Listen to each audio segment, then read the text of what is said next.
retrouver à la fois dans cette salle et derrière votre écran pour cette soirée. Je tiens d'abord à remercier NMO France, en particulier Souad Mazari, sa présidente, de m'avoir confié la préparation et l'animation de cette table ronde qui s'annonce riche en échanges constructifs. Merci également au laboratoire Roche, Horizon Pharmaceutique et Alexion pour leur soutien à NMO France, donc sans lesquels il ne serait pas possible de réaliser un tel événement. Alors, comme vous le savez, il s'agit d'une manifestation hybride, c'est-à-dire à la fois en présentiel et en distanciel, comme il est désormais d'usage de dire, donc sous forme de webconférence et interactive. Autrement dit, je n'ai pas le monopole des questions et vos questions seront les bienvenues tout au long de la soirée, à la fois en direct ici dans la salle et aussi derrière vos écrans.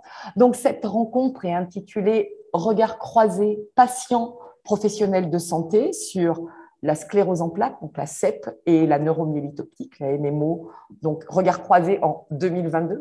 On va voir que les choses ont beaucoup évolué, changé dans le bon sens. Et donc, cette rencontre, elle est organisée à l'initiative de l'association NMO France, qui a été fondée en 2019 par Souad Mazari. Alors, elle sera composée d'un quatuor féminin d'intervenantes. Alors, Sandra Vukusic à ma droite et Charlotte Tourmente qui est en ligne avec nous sur le volet CEP et Julie Pic et Souad Mazari, donc de l'autre côté de l'écran, donc pour vous sur votre gauche en ligne et d'ailleurs aussi dans la salle. Donc, Julie Pic et Souad Mazari donc, sur le volet NMO. Donc, il s'agit d'un événement qui se veut autant sociétal que médical et qui surtout a pour objectif de placer l'humain, le patient, au centre. Alors, avec nos invités, donc deux médecins, le professeur Sandra Vukusic et le docteur Julie Pic, toutes les deux rattachées aux Hospices civils de Lyon et deux patientes témoins, donc Charlotte Tourmente en visio et Souad Mazari, nous parlerons en fait de duos croisés. Donc, nous allons parler de chevauchement de diagnostic entre la CEP et la NMO, de comment favoriser la détection précoce de la NMO, des traitements actuels et des avancées de la recherche clinique, de handicap invisible, bien sûr, et surtout du vivre avec ces maladies grâce à de remarquables initiatives dont nous aurons l'occasion de parler. Alors, je vais sans plus tarder vous présenter nos invités ainsi que l'organisation. Alors, je ne sais pas si on veut parler de table ronde, de table carrée, de table en quinconce, je ne sais plus, enfin bref, de notre tribune. Donc, à ma droite, le professeur Sandra Vukusic. Bonjour. Donc, vous êtes neurologue, chef du service sclérose en plaques, pathologie de la myéline et neuroinflammation au sein du groupement hospitalier Est à l'hôpital neurologique Pierre Wertheimer, donc à Lyon-Bron. Vous êtes également coordinateur scientifique de l'Observatoire français de la sclérose en plaques, l'OFCEP, présidente de la Fondation Eugène Devic, du nom du découvreur de la neuromyélite optique. Je suis désolée, je fais un petit peu le CV, mais il est quand même important de vous présenter. Donc, vous n'avez pas… On peut raccourcir. On peut raccourcir, on peut après on y arrive. Au moins, on a le pédigré, tout ça, on comprend pourquoi on vous a invité. Et donc, c'est important de le dire. Donc, je disais présidente de la Fondation Eugène Devic, donc du nom du découvreur de la neuromyélite optique, autrefois appelée maladie de Devic, donc désignée NMO, ainsi que depuis 2013 de la Fondation Edmus, qui agit par la recherche pour comprendre le retentissement de la CEP dans la vie des patients et améliorer la prise en charge. Alors en fait, la Fondation Edmus et la Fondation Eugène Devic, c'est la même chose. C'est qu'on a donné à la Fondation le nom pas du découvreur, de la première personne qui a décrit la maladie. La maladie la neuromyélite optique a été décrite historiquement pour la première fois à Lyon par le professeur Eugène Devic. Donc, on se sent un peu vraiment concerné par cette pathologie-là. Et pour la petite histoire, c'est une histoire familiale. Oui. Alors, on va y revenir un petit peu plus tard. Oui, parce que j'aimerais bien en faire notre petit tour de table de présentation.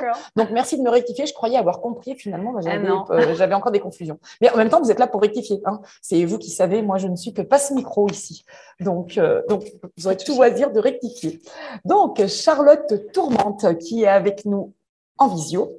Donc, Charlotte est médecin de formation et journaliste sexologue, vice-présidente de Dar Women.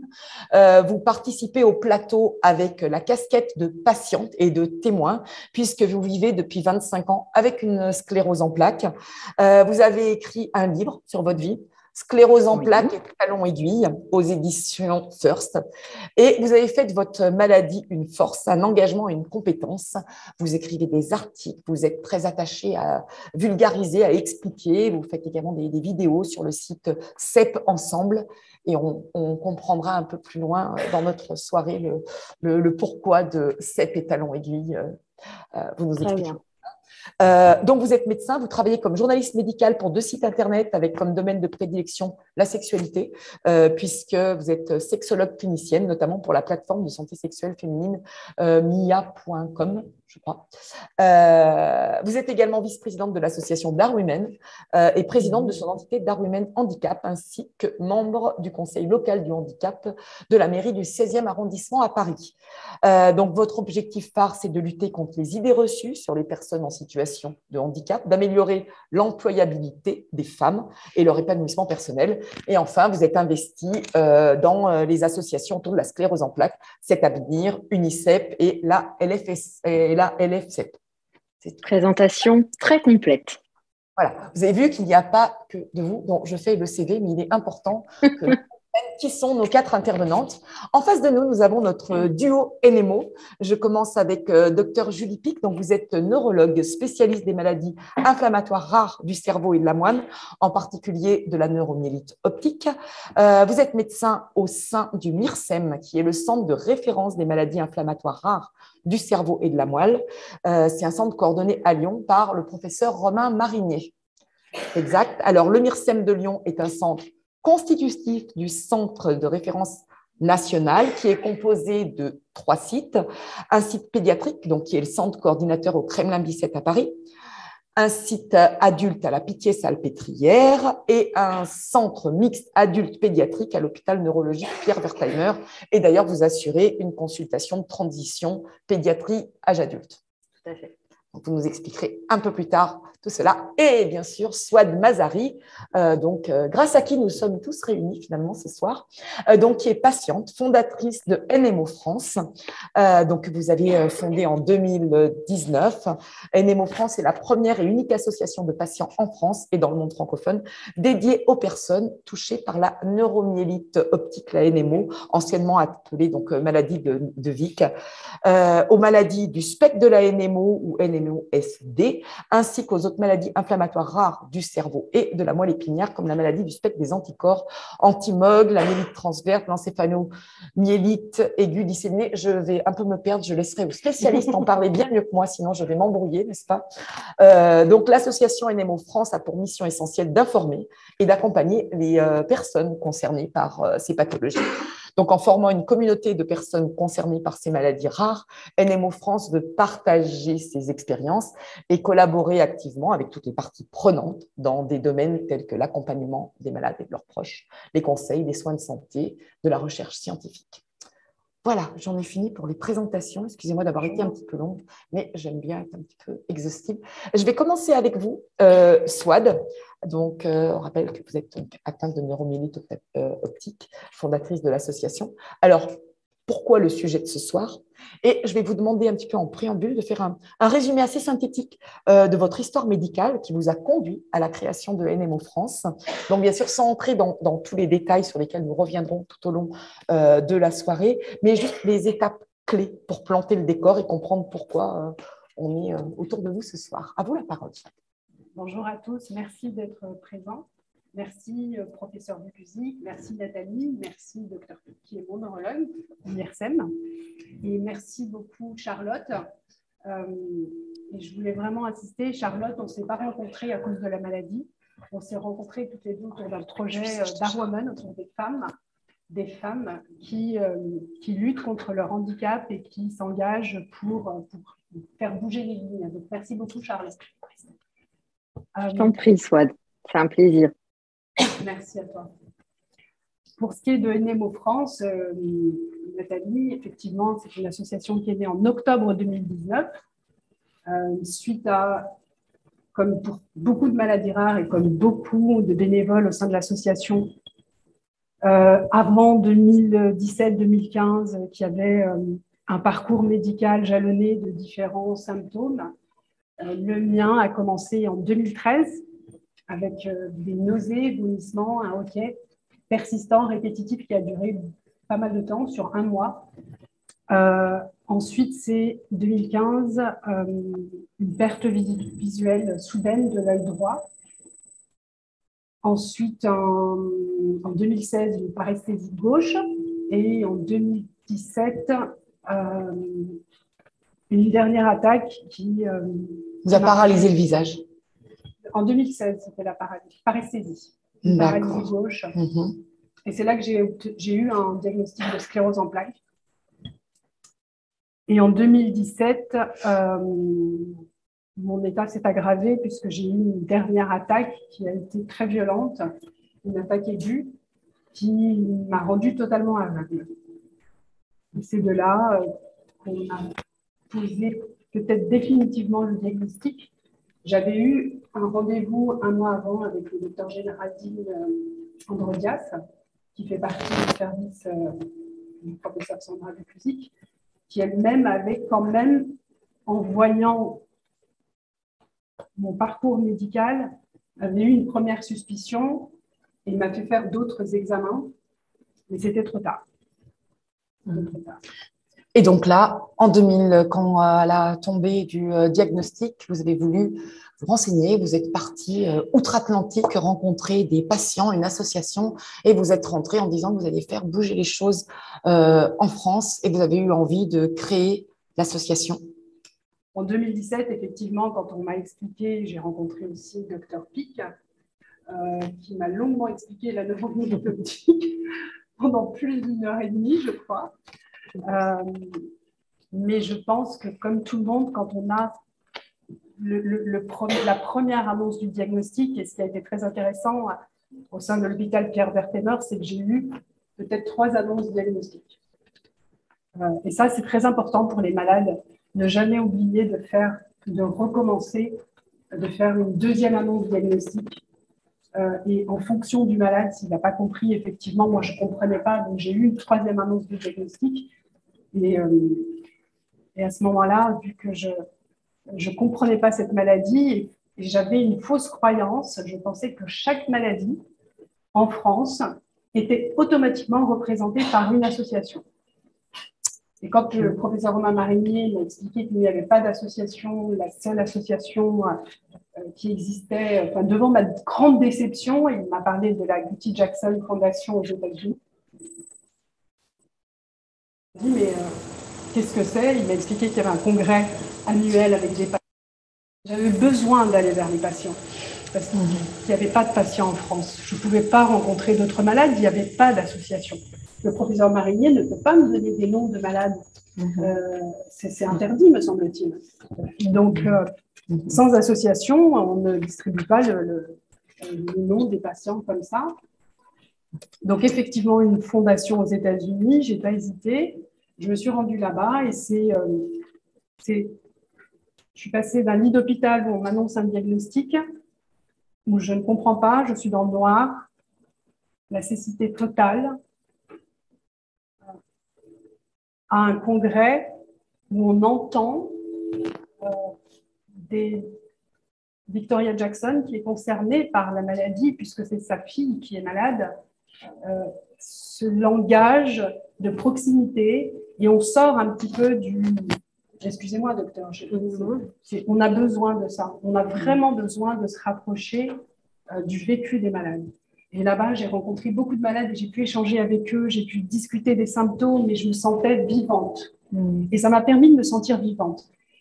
Et c'est pour ça qu'est née l'association NMO France, pour ne plus jamais laisser qui que ce soit dans le noir. J'étais dans le noir et j'avais ce besoin de lumière. Et je suis allée chercher de la lumière et en construisant l'association NMO France, c'était aussi me reconstruire moi, bien sûr, face à un nouvel handicap, face à une maladie rare, une maladie qu'on ne connaissait pas.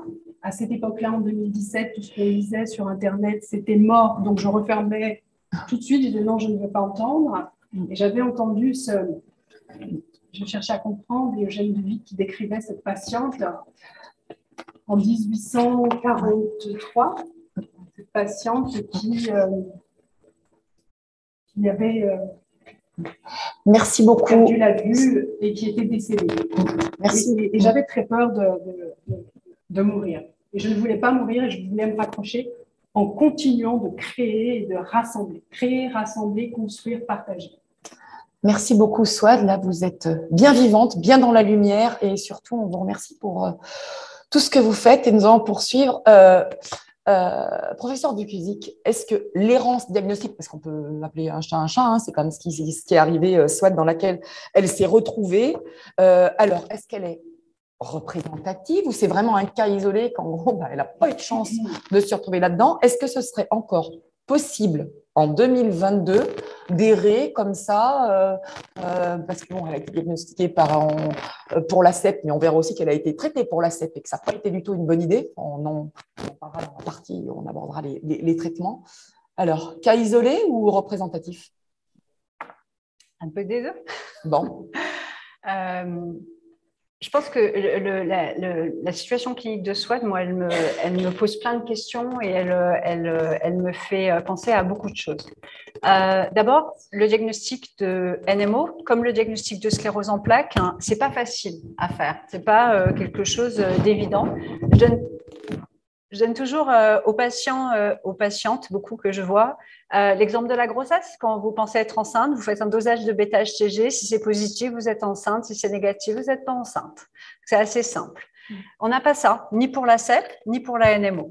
Et du coup, l'errance diagnostique, elle vient de la non-reconnaissance d'abord qu'on présente un symptôme neurologique. Et ce qu'on entend de la maladie de Souad, c'est que sa maladie, elle a commencé quand même par un symptôme qui n'est pas habituel du tout, même dans la NMO. C'est un symptôme classique de la NMO, mais ce n'est pas un symptôme habituel qui est vomissement et OK itératif. Alors, Julie et moi, quand on entend vomissement et OK itératif, ça nous fait tilt, donc on pense à NMO tout de suite.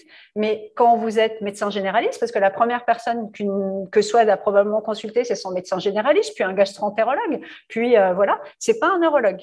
Et ces autres professionnels de santé, eh ben, ils connaissent pas la neuromyélite optique, ils connaissent un peu la sclérose en plaques, mais ils connaissent pas du tout la neuromyélite optique. Donc, comment voulez-vous qu'ils pensent à ça, sachant que c'est un symptôme relativement rare, même dans la neuromyélite optique. Donc, l'errance diagnostique de Souad, elle vient d'abord de ça. Et cette errance, on peut la voir dans la sclérose en plaques. Je ne sais pas, Charlotte racontera son histoire tout à l'heure, mais on voit aussi des patients qui ont des scléroses en plaques qui ont une errance diagnostique, notamment quand les symptômes n'arrivent pas brutalement chez une personne jeune avec des symptômes neurologiques, mais quand les symptômes s'installent petit à petit chez des patients qui ont 40, 50, 60 ans, ce qu'on appelle les formes progressives de la maladie, où là, en général, ça met 2 ou 3 ans, ils vont voir le rhumatologue, ils pensent qu'ils ont des problèmes d'arthrose, ils pensent qu'ils ont des problèmes d'insuffisance veineuse, etc. Et ça tourne et ça traîne avant d'aller voir un neurologue finalement. Après, ce qui a changé aussi dans la NMO, c'est que c'est une maladie qu'on ne différenciait pas de la sclérose en plaques pendant très longtemps. Quand Eugène de Vic a décrit la maladie, c'était une forme clinique de sclérose en plaques. Et c'est resté très longtemps une forme clinique particulière de sclérose en plaques. Pourquoi? Parce que les deux maladies peuvent toucher le nerf optique, que les deux maladies peuvent toucher la moelle épinière, et qu'on pensait que c'était juste une forme plus grave de sclérose en plaques, la neuromyélite optique. Et tout ça, ça a duré jusqu'à, on va dire, dans les années 2000, on a commencé à se dire, elle est peut-être un peu différente, et on a commencé à identifier cliniquement, on va dire, la neuromyélite optique de la sclérose en plaques. Mais c'est seulement en 2014, en 2004, je dis des bêtises, pas en 2014, en 2004, que Vanda Lennon à la Mayo Clinic découvre pour la première fois que dans cette maladie-là, il y a un anticorps qui existe, qui est un anticorps spécifique, c'est-à-dire que quand vous l'avez, vous avez une neuromyélite optique et rien d'autre, ça peut être que cette maladie-là. Le problème, c'est que cet anticorps, il a fallu qu'on le connaisse, qu'on soit capable de vérifier qu'il existe bien dans la pathologie régulièrement, qu'on soit capable de le transposer dans les autres pays. Donc, nous, on a eu de la chance parce qu'en France, on l'a eu relativement tôt. Je pense que Romain Marinier, qui est la personne qui a mis en place le test en France, le premier, l'a mis en place à partir de 2005-2006. Hein, donc, c'est relativement rapidement après l'arrivée de l'anticorps. Mais il faut y penser à doser l'anticorps. Donc, je pense que même quand vous avez fait votre premier épisode, votre deuxième épisode, les neurologues peut-être ou les médecins généralistes ne connaissaient pas et ne sont pas allés demander le test. Donc, on est allé plutôt vers la sclérose en plaques, sachant que la névrite optique est un symptôme de sclérose en plaques. J'ai vu en 2015, ça a été évoqué, la maladie de De Vic. ça a été écarté parce que je suis double séronégative. Et c'est ça la particularité et c'est la complexité pour ceux qui ont qui n'ont pas d'anticorps. Donc aujourd'hui, j'ai juste vu passer parce qu'on a le chat qui s'affiche. Pouvez le remettre. On a un petit commentaire en disant l'errance diagnostique existe bien. Il suffit juste d'interroger les malades. Donc, on va dire qu'une fois que les gens sont dans votre service auprès de vous, c'est bon. Ils ont tapé à la bonne porte. Là, on va plus se tromper. Le problème, c'est d'arriver à la bonne porte. Ouais, le problème, c'est vraiment ça. C'est d'arriver à la bonne porte, c'est-à-dire d'identifier qu'on a un problème neurologique et le patient et le médecin que les patients voient. Une fois que le patient est envoyé au neurologue, là aussi, les neurologues experts probablement vont penser à la neuromyélite optique plus qu'un neurologue qui n'est pas expert aussi. Donc aujourd'hui, il y a un réseau de centres experts sur les pathologies inflammatoires du système nerveux central qui existe en France. Donc c'est des centres experts principalement faits pour la sclérose en plaques au début, qui est une maladie fréquente. Donc il y a 25, on appelle CRC-CEP, centre expert sclérose en plaques. Il y a le MIRSEM qui a été créé avec les trois centres. Mais il faut bien vous dire qu'en France, les gens qui travaillent dans des centres experts sclérose en plaques sont capables de faire la différence. D'ailleurs, Géraldine Androdias, c'est un médecin du CRC-CEP, c'est le coordinateur du CRC-CEP et pas du MIRSEM, mais on est capable de faire du diagnostic différentiel. Notre métier, c'est de confirmer que les gens ont bien une sclérose en plaques ou de dire attention, drapeau rouge, c'est peut-être pas une sclérose en plaques, et c'est ce qu'a fait Géraldine, en fait. Et quand vous allez dans un CRC, c'est ça que vous apporte l'expertise du centre expert. Aujourd'hui, beaucoup de neurologues envoient leurs patients, au moment où ils pensent faire un diagnostic de sclérose en plaques, quand même vers les centres experts régionaux, histoire de faire valider leur diagnostic. Mais ce n'est pas encore systématique.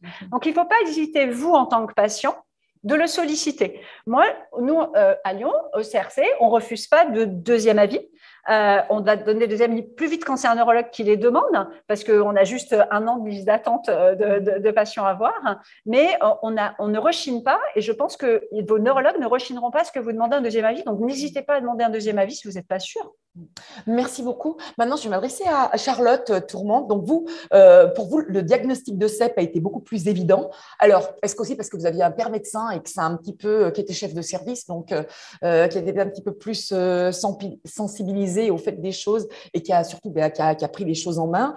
Vous m'avez dit, alors il y a eu une petite errance parce qu'on est passé à côté du diagnostic ou plutôt des premiers signes une première fois. Après, avec le recul, vous avez dit, c'était pas si mal, j'étais en première année de médecine, ça m'a permis de continuer tranquille sans trop me poser de questions. Et en fait, le diagnostic est arrivé plus tard. Est-ce que vous pouvez nous Oui, tout à fait.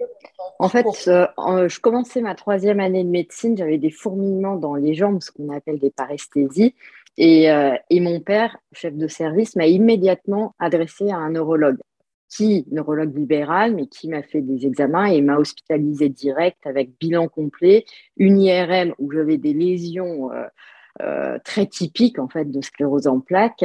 Et en plus, 1 an et demi auparavant, juste après mes premiers partiels de médecine, j'avais eu un flou visuel. Je vivais dans un brouillard, mais le plus dense possible, donc impossible de travailler, impossible de lire, donc ce qui est hyper stressant en première année de médecine, vous pensez bien. Et à ce moment-là, l'ophtalmologue avait rien vu à l'examen. Il m'avait dit « Oh, c'est le stress, repose-toi, ça va passer ». Et a posteriori, effectivement, je pense que si j'avais eu un diagnostic de CEP à ce moment-là, je n'aurais jamais eu ma première année du premier coup. Donc, finalement, j'ai remercié le neurologue. Et puis, comme je me disais, bon, bah, ok, c'est le stress, voilà, je n'étais pas dans cette angoisse que peut générer l'errance où on sait que quelque chose ne va pas, que son corps cloche et en même temps, on n'arrive pas à trouver pourquoi. Moi, ce n'était pas du tout ça. J'ai mis ça dans un coin de ma tête et j'ai oublié. Donc, ça change tout. Mais c'est vrai qu'après, une fois qu'on a le diagnostic, je trouve que le grand problème de la sclérose en plaques, c'est qu'il faut apprendre à vivre avec une épée de Damoclès au-dessus de la tête, puisque c'est une maladie qui, en tout cas moi, dans ma forme, qui fonctionne par poussée, donc autrement dit par crise de symptômes. Et ces poussées, elles peuvent survenir n'importe quand, provoquer n'importe quel symptôme, j'exagère mais à peine, et surtout laisser plus ou moins de séquelles. Donc, il faut apprendre à vivre avec ça. Et moi, à 20 ans, c'est vraiment ce que j'ai trouvé extrêmement difficile et qui m'a posé problème. Mais je ne peux pas dire que j'ai vécu le diagnostic comme un soulagement, comme le ressentent souvent les patients après une errance diagnostique, c'est certain. Merci. Et puis après, après, je trouve que le second problème de la sclérose en plaques, c'est que c'est une vie qui est pleine de péripéties avec les poussées et qu'il faut beaucoup s'adapter. Ça peut potentiellement totalement entravé la vie professionnelle. Moi, je me destine à soigner les patients, pauvre, c'est moi qui ai soigné. Et puis, au final, ça m'a empêché d'exercer la médecine. Donc, c'est vrai que ça demande beaucoup de capacité d'adaptation, de flexibilité, de créativité dans sa vie professionnelle. Et c'est pas simple, c'est sûr. D'accord. Merci beaucoup pour votre témoignage. En parallèle, on voit même sur votre figure apparaître des commentaires du public sur les différents diagnostics. Alors, je crois que Sandra, vous vouliez réagir. Et après, je me tourne vers vous, Dr Vic, pour qu'on dise, qu'on explique comment on réalise le diagnostic de NMO à l'hôpital et quelles vont être les difficultés justement pour distinguer. Je voulais réagir à quelque chose qu'a dit Swad, à quelque chose qu'a dit Charlotte, et à quelque chose qui est apparu dans le chat en fait, et qui est commun, qui est quelque chose autour de l'annonce diagnostique et de ce moment particulier. Ce moment particulier, ça fait que quelques années en fait qu'on a déterminé à quel point il était particulier et qu'on le prend en charge différemment. Pendant très longtemps, on a dit aux gens, au début, vous avez une maladie inflammatoire, puis on balançait, vous avez une sclérose en plaques ou une NMO, et c'était comme ça, vous rentriez à la maison et il fallait gérer, et il se passait rien d'autre.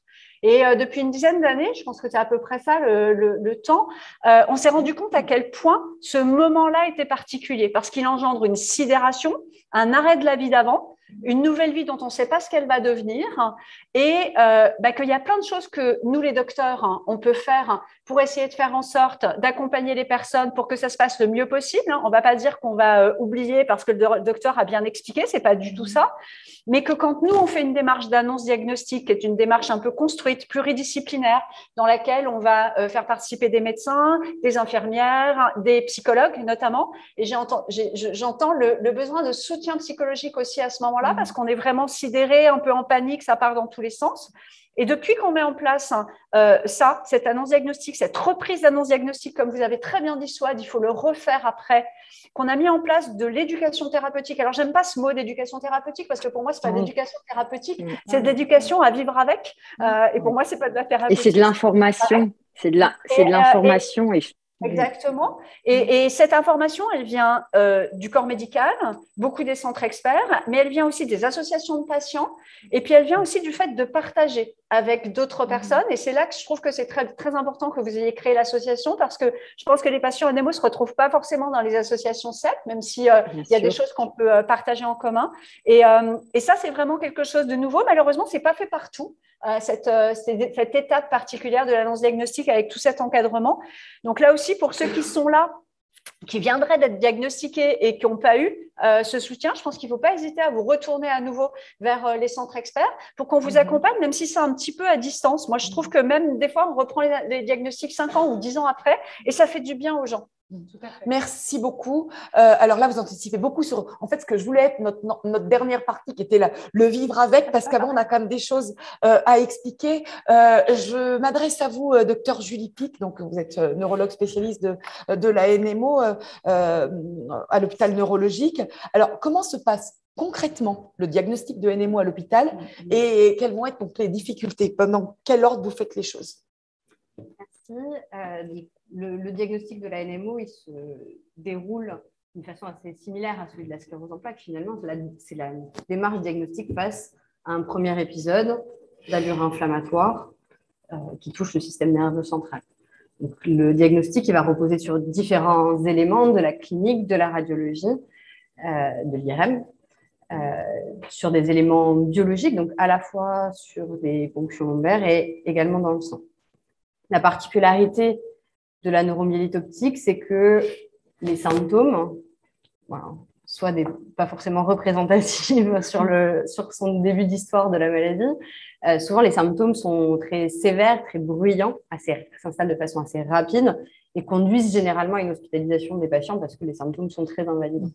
Donc ça, c'est quelque chose qui quelque part, évite aussi l'errance diagnostique. Après, se retrouver hospitalisé, ça ne peut pas forcément dire se retrouver dans une équipe qui va pouvoir faire le diagnostic. Mais c'est déjà un élément qui avance le diagnostic. Donc, on va construire le diagnostic donc, sur la clinique avec, on l'a dit, c'est une maladie qu'on connaît de mieux en mieux, qu'on connaît maintenant depuis les années 2000. On sait qu'il y a des particularités cliniques qui sont très typiques de la maladie. De la même façon, sur l'IRM, il y a des éléments radiologiques qui sont très différents de ceux de la sclérose en plaques et qui permettent d'orienter le diagnostic. Pareil sur la ponction lombaire. Et puis, donc, sur l'aspect biologique sanguin, on a la chance, finalement, dans cette maladie, d'avoir un marqueur, au moins pour certains patients, qui est donc l'anticorps anti-aquaporine 4. Et donc, par rapport à ce que disait Sandra tout à l'heure sur le test de grossesse, il est positif, il est négatif. Là, on a la chance d'avoir ce biomarqueur qu'on n'a pas dans la sclérose en plaques, qu'on n'a pas dans les autres formes de NMO. Il y a des formes séronégatives comme celle de SWAD. Il y a d'autres maladies, mais dans les formes anticorps anti-aquaporine 4, on a la chance d'avoir ce marqueur qui est un marqueur qui est extrêmement spécifique, qu'on ne trouve pas chez des gens qui n'ont pas de maladie, qu'on ne trouve pas chez des gens qui ont d'autres maladies inflammatoires et qui permet très fortement d'orienter le diagnostic. Juste petit point d'éclaircissement sémantique, la différence entre l'anticorps, le biomarqueur, l'anticorps est un biomarqueur. Tout à fait. Un biomarqueur, c'est un marqueur biologique sanguin dans le liquide à l'IRM qui permet d'établir un diagnostic. D'accord. Alors, normalement, ma deuxième partie s'intitulait « Pourquoi un chevauchement de diagnostic entre la CEP et la NMO, l'errance diagnostique est-elle une fatalité pour les patients NMO ?» Donc, on va dire qu'on a déjà partiellement répondu. Alors, est-ce qu'il y a vraiment quand même des cas critiques limites pour distinguer ces deux maladies?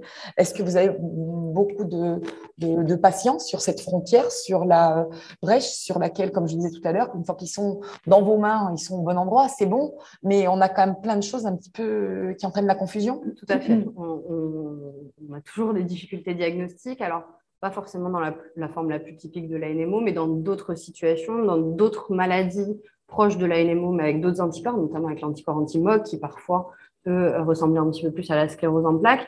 Et on a des situations où on n'a pas d'anticorps et où on a des symptômes qui peuvent se retrouver dans la sclérose en plaques, mais sans remplir tous les critères de cette maladie, et dans lesquels on a des difficultés pour poser un diagnostic établi qui rentre dans nos cases et qui rentre dans nos critères diagnostiques. Et on n'est pas dans les noirs. Oui, Souad, vous l'avez dit en question. Qu'est-ce qui est une entrée bruyante de la maladie? Parce que j'en conviens qu'en 2013, des vomissements, des nausées et un hoquet pendant un mois, c'est uniquement des allers-retours aux urgences. Et le deuxième symptôme, 2 ans plus tard, c'est une névrite optique violente. Ça, c'est une entrée bruyante. C'est une entrée bruyante. Dans la sclérose en plaques, la névrite optique, qui est un symptôme qui est très fréquent, est souvent moins sévère. La perte de vision est moins sévère, les douleurs sont moins sévères, la récupération est meilleure. C'est ça que j'appelle une entrée bruyante. L'installation des symptômes aussi souvent est plus rapide dans la NMO.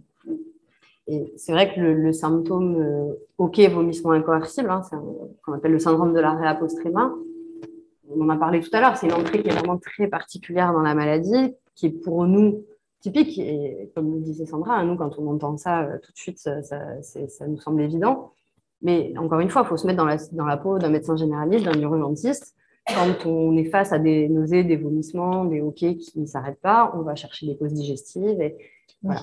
Et la particularité en plus de ce symptôme, c'est qu'il va durer un certain temps, donc soit à peu près un mois chez elle, c'est ce qui est classique, mais quasiment dans tous les cas, va régresser spontanément, qu'on fasse un traitement de la poussée ou pas, contrairement au cas de névrite optique ou de myélite.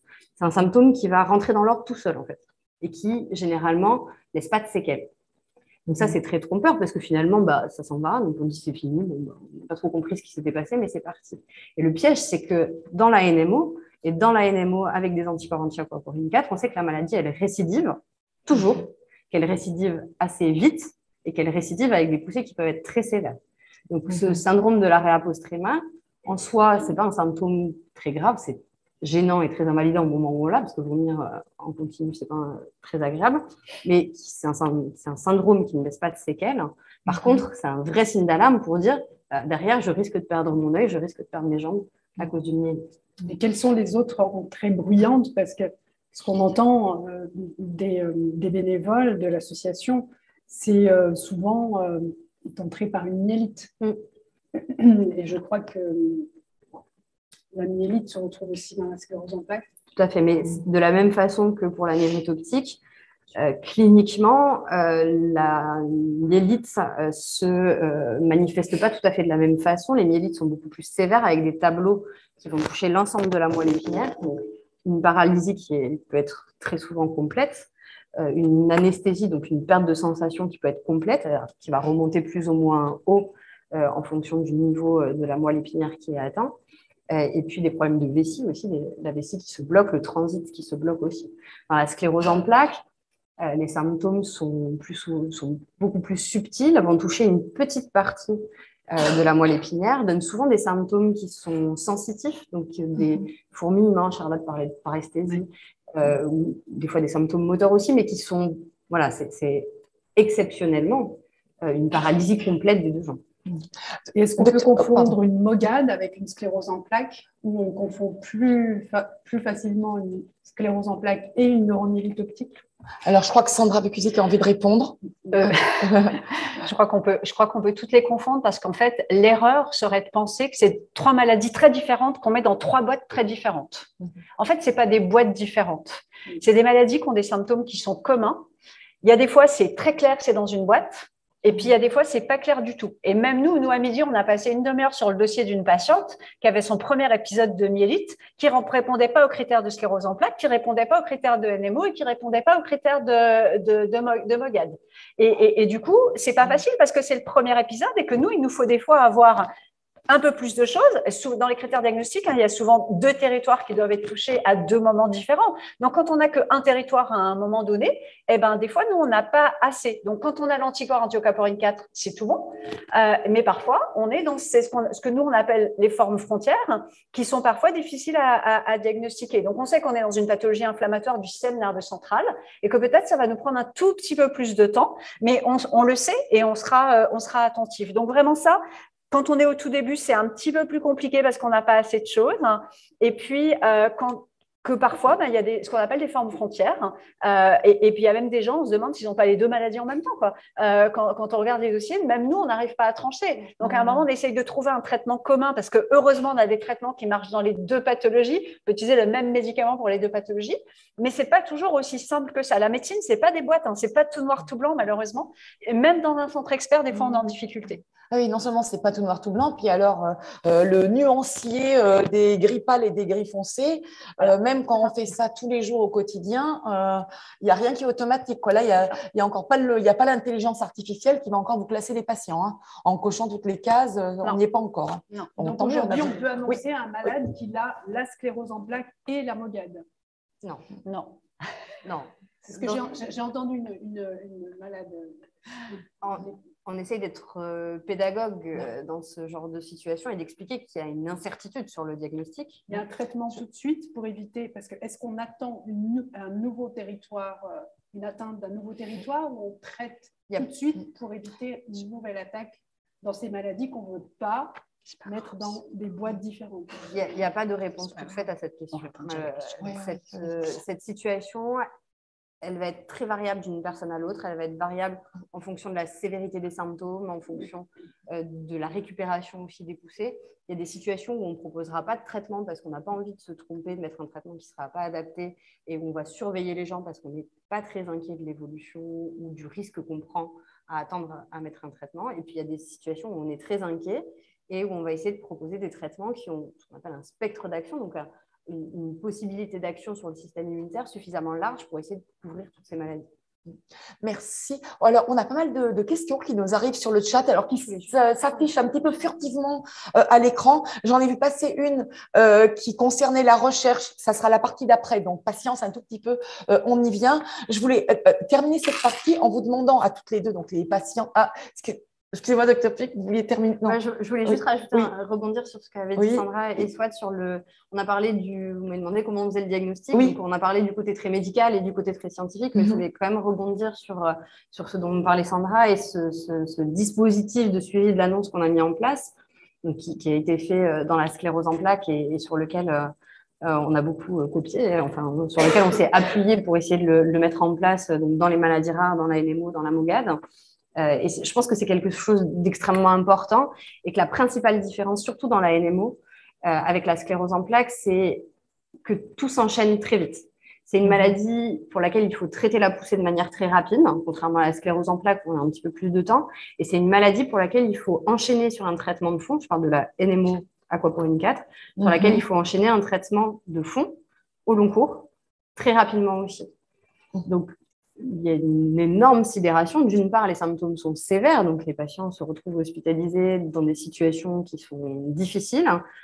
Il y a ce diagnostic qui arrive, il y a derrière des informations sur le traitement, et tout ça arrive de manière très rapprochée, alors que dans la sclérose en plaques, on peut se permettre de prendre plusieurs semaines pour faire ça. On est moins inquiet de la récidive à court terme, et on a le temps d'expliquer les choses en plusieurs fois, de faire plusieurs consultations. Dans la NMO, je pense que c'est extrêmement important de revenir sur le diagnostic, même quand on a mis en place le traitement, la prise en charge, elle ne s'arrête pas là. Et de faire plusieurs annonces diagnostiques, comme disait Swat, je pense que c'est extrêmement important. Et puis de travailler avec une équipe pluridisciplinaire. Vous disiez, le langage médical, c'est bien, mais des fois, c'est compliqué. On en a conscience. Et donc, c'est pour ça qu'on travaille avec une infirmière, avec une psychologue aussi pour gérer cet aspect sidération qui est lié à l'annonce diagnostique. Et c'est pour ça aussi qu'on essaye de travailler de plus en plus en éducation thérapeutique, avec des patients experts, avec les associations de patients, pour aussi avoir un langage adapté et avec des gens qui se comprennent. Et ça, je pense que c'est une demande qu'on ressent énormément dans la NMO, qui est en plus une maladie rare. On ne rencontre pas des gens dans la rue, dans la vie quotidienne qui ont cette maladie.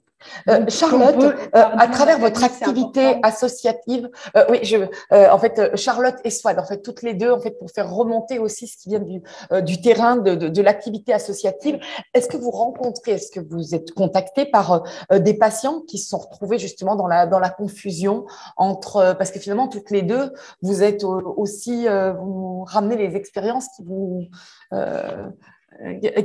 arrivent à travers les patients. Donc, d'abord Charlotte et puis après Swad. Alors, pas tant dans mes activités associatives que dans mes activités pour le site cepensemble.fr, où effectivement, parfois, on me demande des patients que je croise. Et moi, alors mon premier conseil, c'est déjà de s'accrocher, de ne pas douter, parce que passer médecin en médecin sans trouver rien, c'est profondément perturbant. Donc, vraiment s'accrocher pour avoir un diagnostic. Et puis, également, ne pas hésiter à avoir un soutien psychologique pour essayer de tenir, d'être entouré par ses proches, parce que ce sont des périodes qui sont extrêmement éprouvantes et très douloureuses.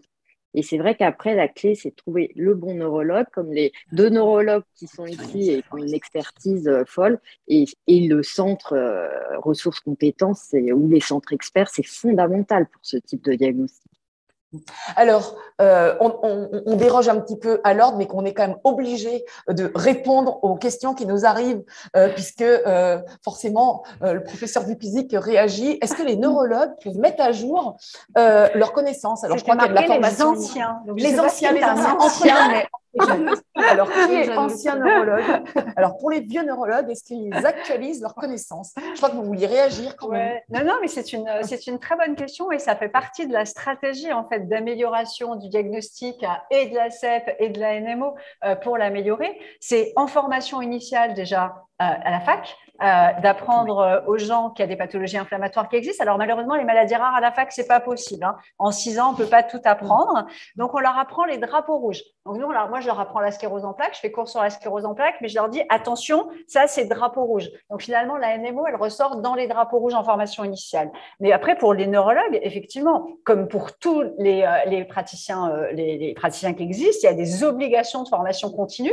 Après, on a des appétences sur la formation continue qui vont plus vers certaines pathologies ou certaines autres pathologies. Un neurologue général qui fait de la neurologie générale, moi je suis ultra spécialisée en pathologie inflammatoire, je fais que ça. Il ne faut pas me demander de voir un patient parkinsonien. Mais un patient qui fait un neurologue qui fait de la neurologie générale, il faut qu'il fasse sa formation continue dans le Parkinson, dans les démences, dans la SLA, dans la CEP, dans la NMO, etc.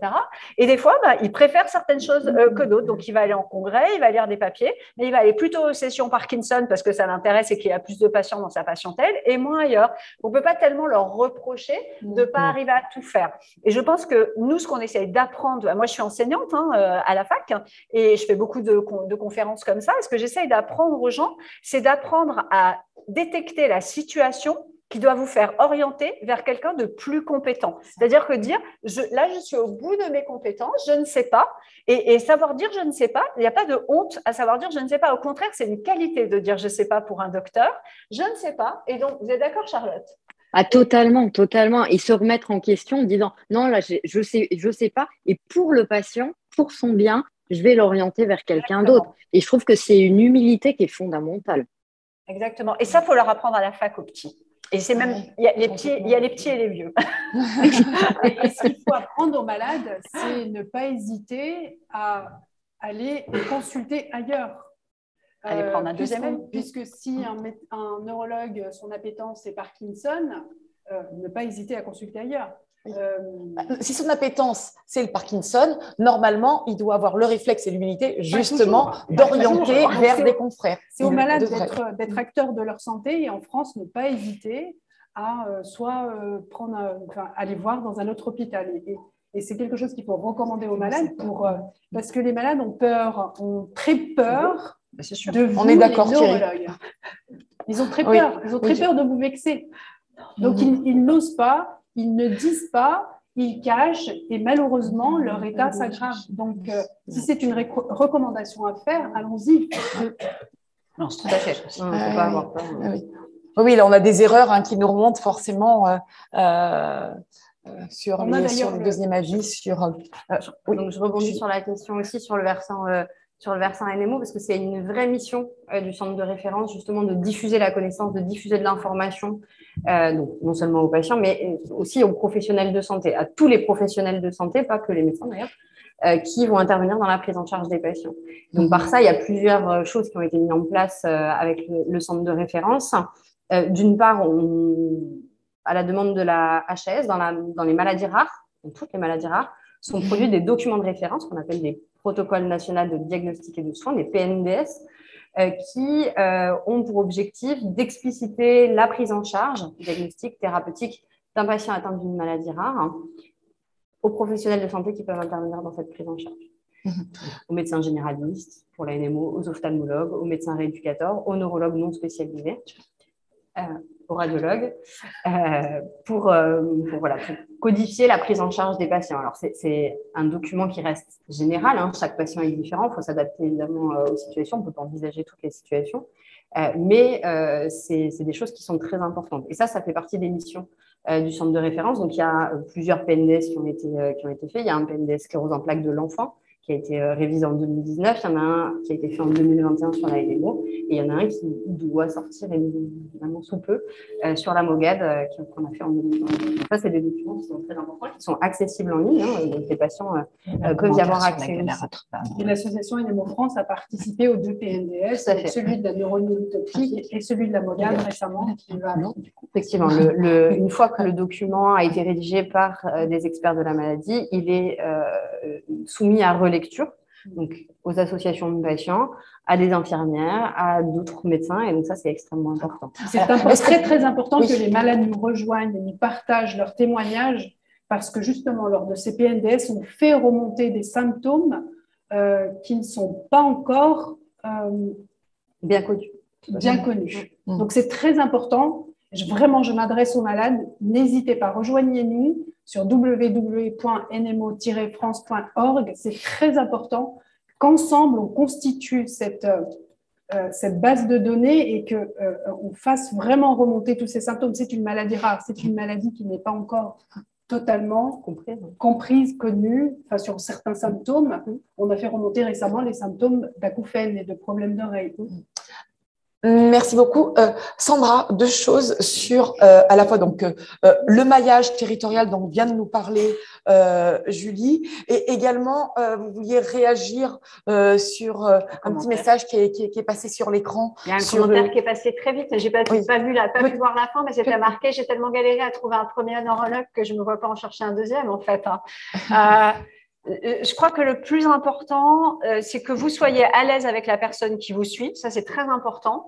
Et que le diagnostic soit fait. Donc, à partir du moment où il y a encore un doute diagnostique par rapport de perte de neuro actuelle, nous, on se positionne comme centre expert. Moi, aujourd'hui, je ne suis quasiment plus de nouveaux patients comme neurologue traitant. Je me positionne comme centre expert. Ça veut dire quoi? Ça veut dire que vous pouvez garder votre neurologue près de chez vous, et c'est important d'avoir un neurologue près de chez soi, mais c'est bien que ce neurologue il puisse avoir une interaction avec un expert, s'il y a besoin d'une interaction avec un expert, ou ponctuellement quand il y aura besoin, pour faire le diagnostic ou pour rediscuter du traitement si le traitement pose problème, il va y avoir des échanges, des allers-retours du patient ou entre les neurologues pour que vous soyez prise en charge correctement. Il ne faut pas oublier que notre priorité, la vôtre et la nôtre, la vôtre en tant que patient, la nôtre en tant que soignant, c'est que vous soyez diagnostiqué correctement et traité le mieux possible de ce qu'on peut faire. Donc, il ne faut pas hésiter à demander à votre neurologue, j'aimerais avoir un deuxième avis et qui vous adresse, parce que ça va aller beaucoup plus vite si c'est votre neurologue qui fait la demande au centre expert qu'on puisse vous voir, parce que nous, dans ces cas-là, on a des fils prioritaires pour aller plus vite. Pourquoi? Simplement parce que moi, je reçois 10 demandes par jour de consultation dans le service et qu'on n'est pas assez nombreux pour voir tout le monde. Donc, je vais prioriser les demandes médicales. Donc, n'hésitez pas à demander à votre neurologue. Il ne sera pas vexé. Ne vous inquiétez pas. C'est une manière de travailler. Alors, OK, les vieux, s'ils se vexent, c'est qu'il n'est pas bien. Allez voir quelqu'un d'autre. Tant pis. Et si je peux ajouter si je peux ajouter quelque chose, surtout, mais accrochez-vous. Moi, quand je suis arrivée à Paris, j'ai mis 7 ans à trouver la bonne neurologue avec laquelle je me sens bien, qui était empathique et en même temps très cash et ultra compétente. Et depuis, ça fait 12 ans, je ne la quitte plus, mais ça m'a changé la vie. Donc, accrochez-vous, vous allez finir par trouver. Est-ce qu'on pourrait passer le témoignage de Fabienne, s'il vous plaît? D'accord. Alors, on passe le témoignage de Fabienne et puis après, il faut qu'on enchaîne parce qu'il y a déjà une question qui nous est venue sur la recherche, les nouveaux traitements. Donc, juste après le témoignage, justement, on parle de la recherche et des dernières avancées. Merci. Bonjour, je suis Fabienne, j'ai 53 ans. En 1984, j'ai eu ma première névrite à l'œil gauche qui s'est reproduite en 1989. En 2002, j'ai eu une cécité totale où j'ai été hospitalisée pour une batterie d'examens et je suis ressortie avec un diagnostic de suspicion de CEP. En 2011, au travail, j'ai eu une grosse douleur au dos, je ne pouvais plus marcher. Après avoir rencontré les médecins et les neurologues, ils m'ont dit que c'était la suite logique de la CEP. Ils m'ont même fait voir un psychologue et même un psy, sous prétexte que je devais faire de la dépression, tellement je pleurais, tellement j'avais mal. Et rien n'avançait. J'ai rencontré en 2020 un nouveau neurologue et lui m'a demandé s'il pouvait me faire une prise de sang car il ne pensait pas du tout à la CEP. Quand le diagnostic est tombé, c'était des antimodes positifs qui par la suite ont été des antimodes positifs récurrents. Je ne sais pas la différence. J'ai des problèmes de marche, de vue, pour uriner quand je suis trop fatiguée. On a essayé des traitements de fond, plus des hospitalisations pour des cures. Seulement, ça me rend plus malade et je suis plus fatiguée qu'en temps normal. J'ai décidé de tout arrêter et d'essayer de vivre à mon rythme, même si chaque matin est différent de l'autre. Un matin, tout va bien et le lendemain, je peux à peine poser mon pied par terre. C'est ça le problème. Voilà pour mon témoignage. J'espère qu'il pourra vous servir. Et j'espère que tous ces grands docteurs réussiront à nous guérir un jour. Au revoir, merci. Merci beaucoup, Fabienne.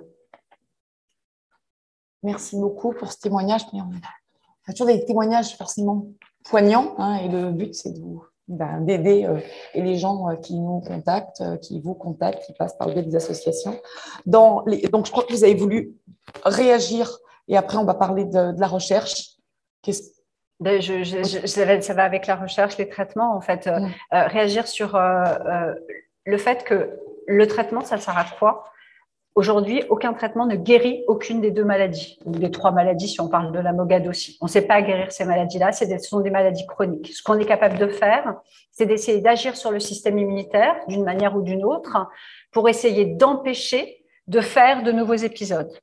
Ce qui est cassé est cassé, je dis. On ne peut pas revenir en arrière. Donc ça, c'est la raison pour laquelle il est primordial de pouvoir faire un diagnostic précoce. Et ça, c'est vrai dans toutes les maladies. Même si la CEP, ça va un petit peu plus lentement, plus vous allez identifier tôt la maladie, plus vous allez pouvoir traiter tôt quand il y a besoin de traiter. Il n'y a pas toujours besoin de traiter. Peut-être certains n'ont pas de traitement, mais il n'y a pas toujours besoin de traitement. Plus vous avez de chances qu'on ne casse pas plus de choses. Parce que quand c'est cassé, Souhaid l'a bien expliqué, ça ne revient pas en général. Et les traitements, parfois, quand on commence à avoir un handicap dans la vie quotidienne, de la fatigue, eh ben, des fois, ils ont des conséquences. Ils peuvent être un petit peu lourds, ils peuvent fatiguer. Donc, derrière, nous, on va essayer de peser les pour et les contre, de dire finalement, OK, il y a quelques inconvénients du traitement, mais si c'est pour empêcher que vous refassiez une myélite sévère ou une névrite optique sévère et que vous perdiez la marche et que vous perdiez la vue, peut-être ça vaut le coup d'avoir sa perfusion d'anti-CD20, par exemple, et d'être fatigué le jour de la perfusion ou la semaine de la perfusion, mais finalement, c'est qu'une fois tous les 6 mois. Donc, peut-être que ça vaut la peine.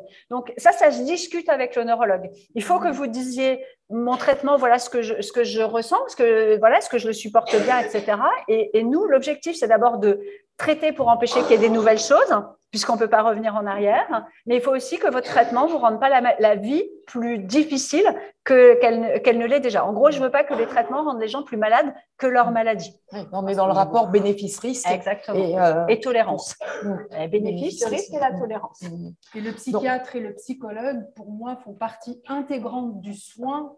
Et pour moi, c'est de l'acceptation de la maladie, parce que très souvent, on n'accepte pas. Moi, je n'ai pas accepté le diagnostic de sclérose en plaques. Bon, si j'avais eu une sclérose en plaques, effectivement, je n'ai pas accepté les traitements successifs. Je n'ai pas voulu prendre les traitements parce que je n'ai pas eu d'annonce diagnostique, je n'ai pas eu pour la sclérose en plaques. J'ai simplement été prise en charge au réseau CEP. Il y a eu une transmission entre la neurologue et le réseau CEP qui ne m'a pas été expliquée. Donc, je n'ai pas du tout adhéré ni au diagnostic ni au traitement. Et ça, c'est très important. C'est pour ça que je voulais revenir là-dessus par rapport à l'annonce du diagnostic. Elle permet aux malades d'adhérer et d'accepter son traitement. Parce qu'autrement, on fuit. Les malades, moi, je le vois, fuient le traitement, ne veulent pas.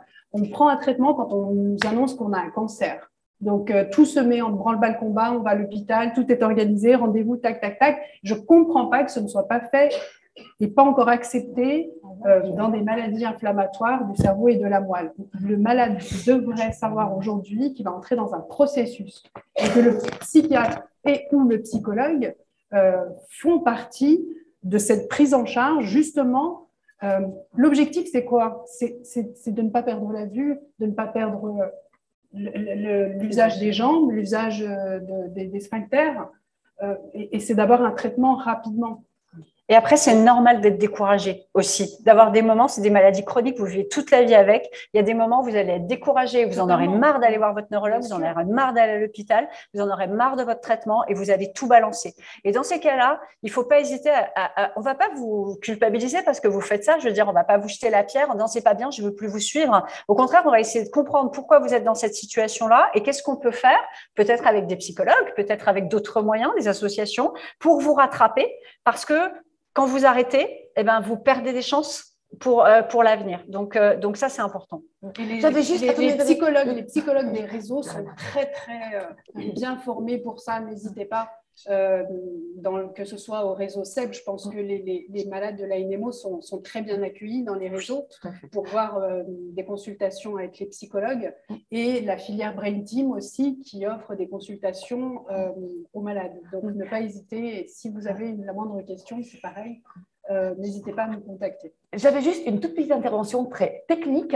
Est-ce qu'en régie, il est possible de vous demander de nous laisser afficher le chat? Parce qu'en fait, les questions, elles arrivent très vite et on a eu plein de questions là sur les traitements. On n'a pas le temps de les voir. Donc, on aimerait bien avoir Charlotte, qu'on garde toujours avec nous. Et voilà la discussion. Mais c'est parfait. En fait, il suffisait de demander finalement. Parce qu'il y a pas mal de choses.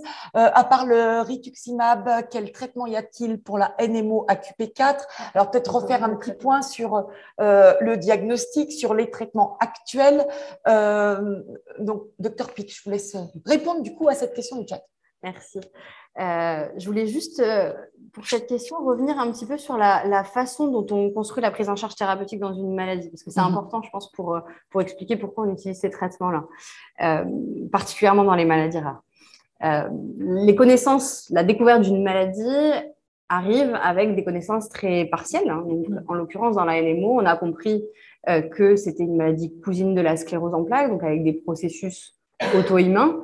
Un dysfonctionnement du système immunitaire. Donc, l'historique du début des traitements, c'est de dire on va utiliser les traitements immunosuppresseurs qu'on connaît, qu'on a utilisés dans d'autres maladies, qu'on utilise d'autres pathologies qui sont aussi auto-immunes, hein, et on va essayer de voir si ça fonctionne. Donc, c'est comme ça qu'est né le traitement de la NMO, qu'on a utilisé les immunosuppresseurs les plus connus, hein, qui étaient l'azathioprine et le mycophénolate mofétil. Hein.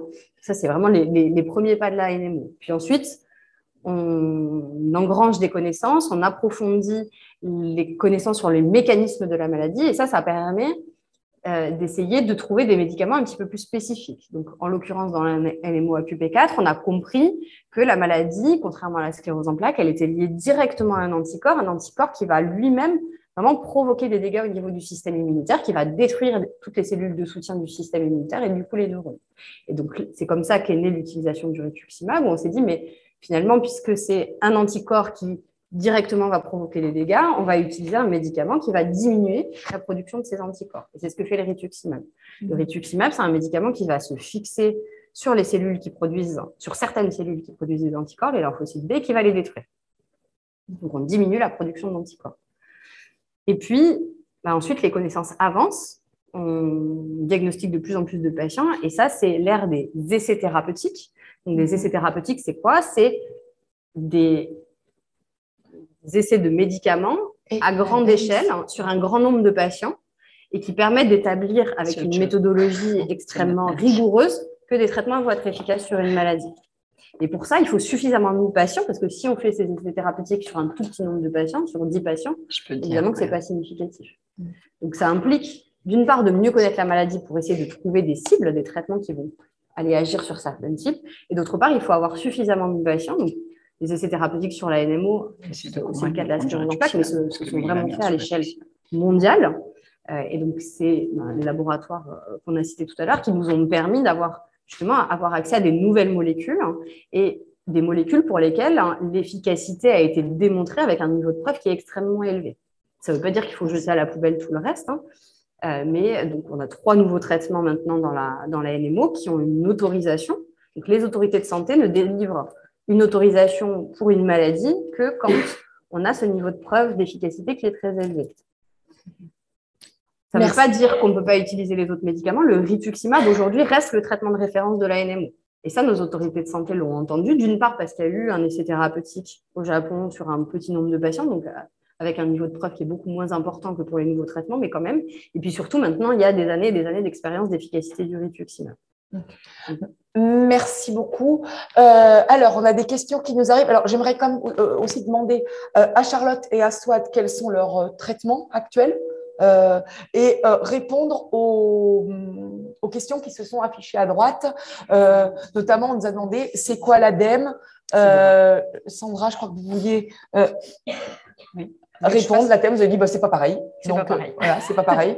Et du coup, l'ADEME, c'est un acronyme pour encéphalomyélite aiguë disséminée en français. C'est l'acronyme anglais Acute Disseminated Encephalomyelitis. Okay. En fait, c'est un tableau clinique, c'est une présentation clinique. L'ADEME, c'est pas vraiment une maladie, c'est un épisode inflammatoire suraigu du système nerveux central qui peut toucher le cerveau et la moelle épinière avec beaucoup de lésions. C'est quelque chose qui arrive très souvent chez l'enfant. Notamment après une infection ou après une vaccination chez les petits enfants, pas chez les grands enfants, un peu chez les adolescents, qui est plutôt rare chez les adultes, qui peut être une entité à part entière, venir, puis guérir et ne jamais se reproduire, pas rentrer dans le cadre d'une maladie chronique, mais qui peut aussi être le premier symptôme d'une autre maladie. Et chez l'enfant en particulier, ça peut être le premier symptôme d'une maladie associée aux antimogs. Depuis qu'on connaît les antimogs, c'est 2015, c'est hier. Donc, vous imaginez bien que les ADEME qu'on a diagnostiquées il y a quelques années, il y en a quelques-unes qui ont échappé au diagnostic. Aujourd'hui, elles n'échappent plus. Ça peut être une forme d'entrée de sclérose en plaques. Ça peut être une forme d'entrée de neuromyélite optique. Donc, c'est pas tout à fait la même chose, mais ça peut être le premier événement d'une de ces maladies-là aussi. Charlotte, vous êtes traitée comment actuellement ? Alors actuellement, je suis traitée parce que j'ai longtemps appelé la Rolls des traitements, parce que assez fort et ce qu'on appelle un traitement de seconde ligne quand les autres fonctionnent pas, où c'est simplement j'ai eu une période sans traitement de fond et là j'ai eu 3 poussées dont une hémiplégie, donc une paralysie de la moitié droite du corps. Je me suis levée, je me suis effondrée Et j'avais aussi une aphasie, donc c'est un trouble de langage. Et quand mon neurologue m'a demandé de lui citer 10 noms d'animaux, j'en ai trouvé 2. Donc ça a été le traumatisme. Et depuis, j'ai ce qu'on appelle le Tysabri, c'est un anticorps monoclonal, natalizumab, en perfusion à l'hôpital. Et c'est extrêmement efficace puisque je n'ai pas fait de poussée depuis 12 ans. Alors, j'ai toujours les symptômes d'avant, mais au moins, je n'ai pas de handicap supplémentaire. Et moi, c'est juste mon objectif principal. Soit vous, dans le premier temps, l'errance diagnostique vous a conduit à prendre un traitement qui est prescrit pour la CEP, qui en fait alors s'est révélé plutôt délétère. Alors aujourd'hui, ça n'arriverait plus, je pense. Mais...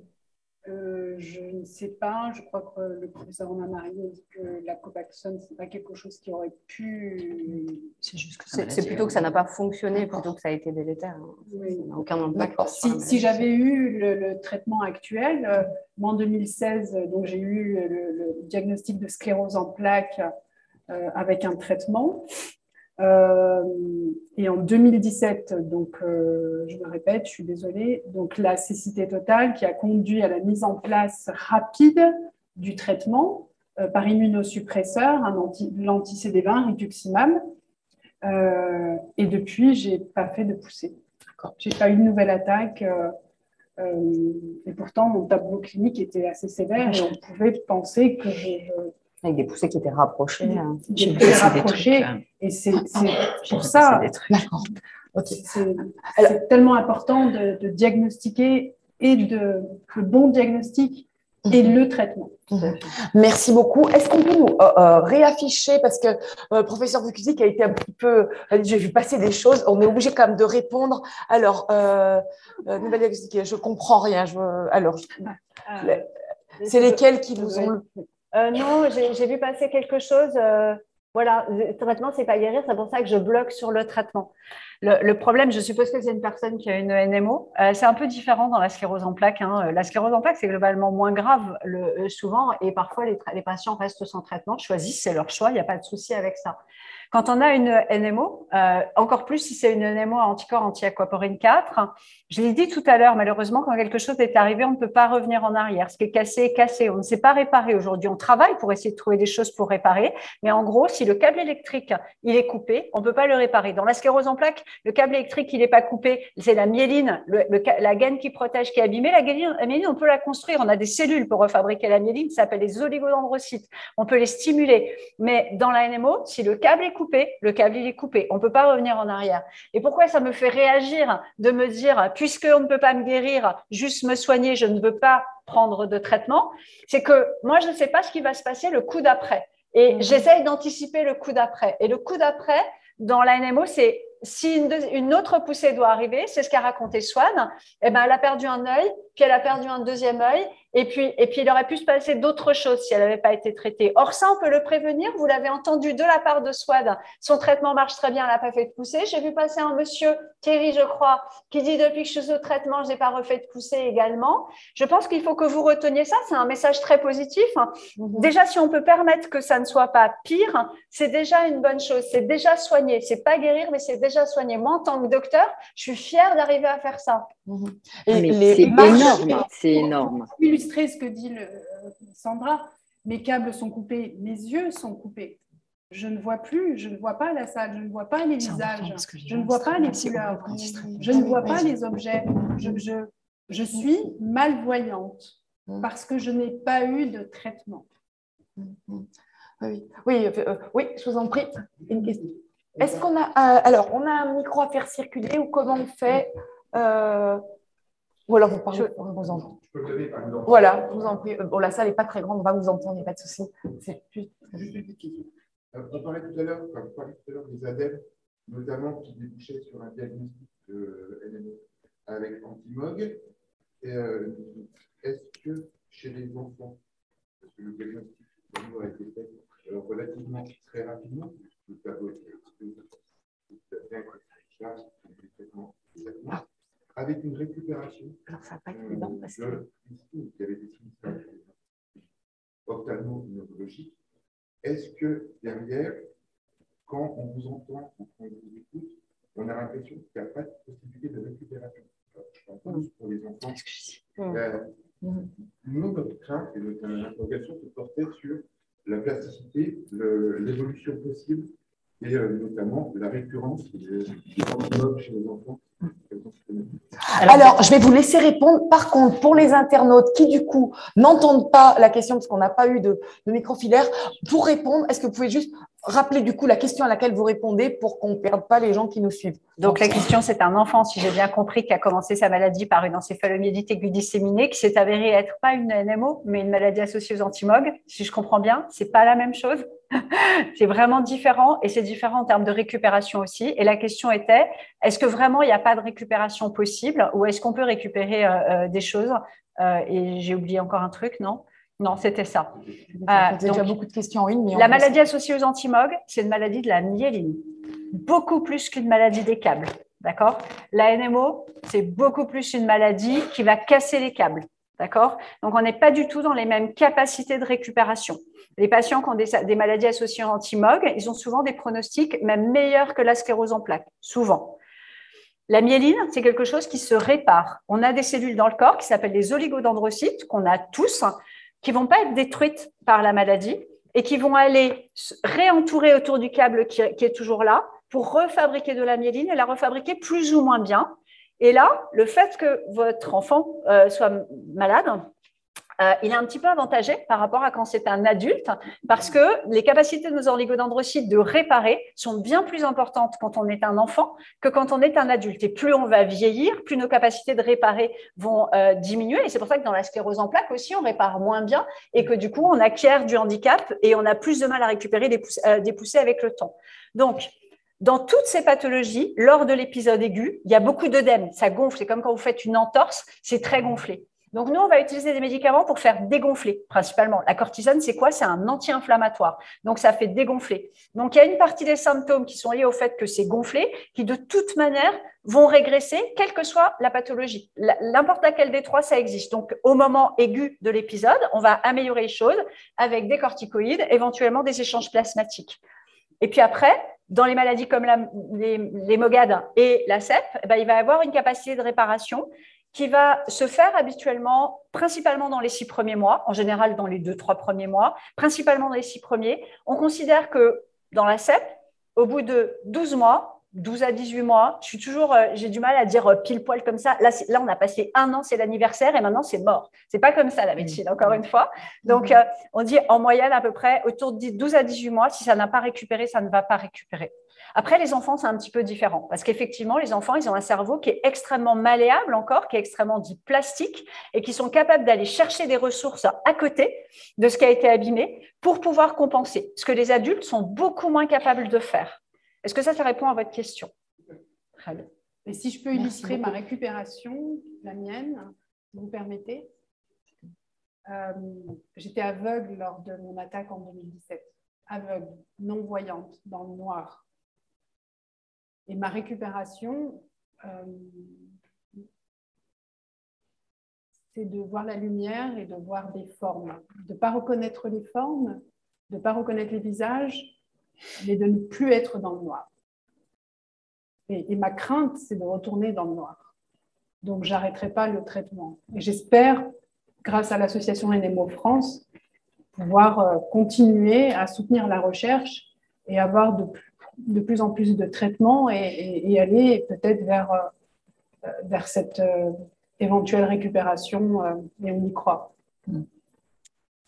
Merci Souad. C'était aussi le moment d'expliquer un petit peu la transition parce que la personne diagnostiquée, l'enfant, va grandir et va passer à l'adulte avec plein de choses pas faciles à gérer par rapport à un contexte social, environnemental, l'école. Et Dr Pic, c'est aussi dans vos spécialités d'avoir cette consultation pour la transition entre l'âge enfant-adulte. Est-ce que vous pouvez nous en dire 2 mots et ce que ça représente et de l'importance d'accompagner les transitions? Tout à fait. Alors, accompagner la transition, c'est vraiment un élément crucial. C'est vraiment un moment clé dans le suivi du patient qui va être très favorable à la perte du suivi, à le manque d'adhésion au traitement, tout ce dont on discutait tout à l'heure. Tout le monde en a marre à un moment donné de sa maladie, tout le monde en a marre à un moment donné de son traitement, mais ce moment de bascule entre l'enfance et l'âge adulte est un moment vraiment crucial. Faut aussi se rendre compte que ces enfants, ces adolescents vont passer de structures très cocooning, si je peux me permettre le terme. Le monde de la pédiatrie, c'est quand même très particulier. Ils connaissent bien les équipes, les infirmières, les médecins, tous les acteurs de l'équipe. C'est un endroit où on les tutoie. Rien que ça, c'est quelque chose d'important. C'est des endroits où, en général, une attention particulière est portée à la décoration, à l'aménagement des lieux. Alors que quand on passe du côté des adultes, l'hôpital, c'est quand même souvent un peu plus austère.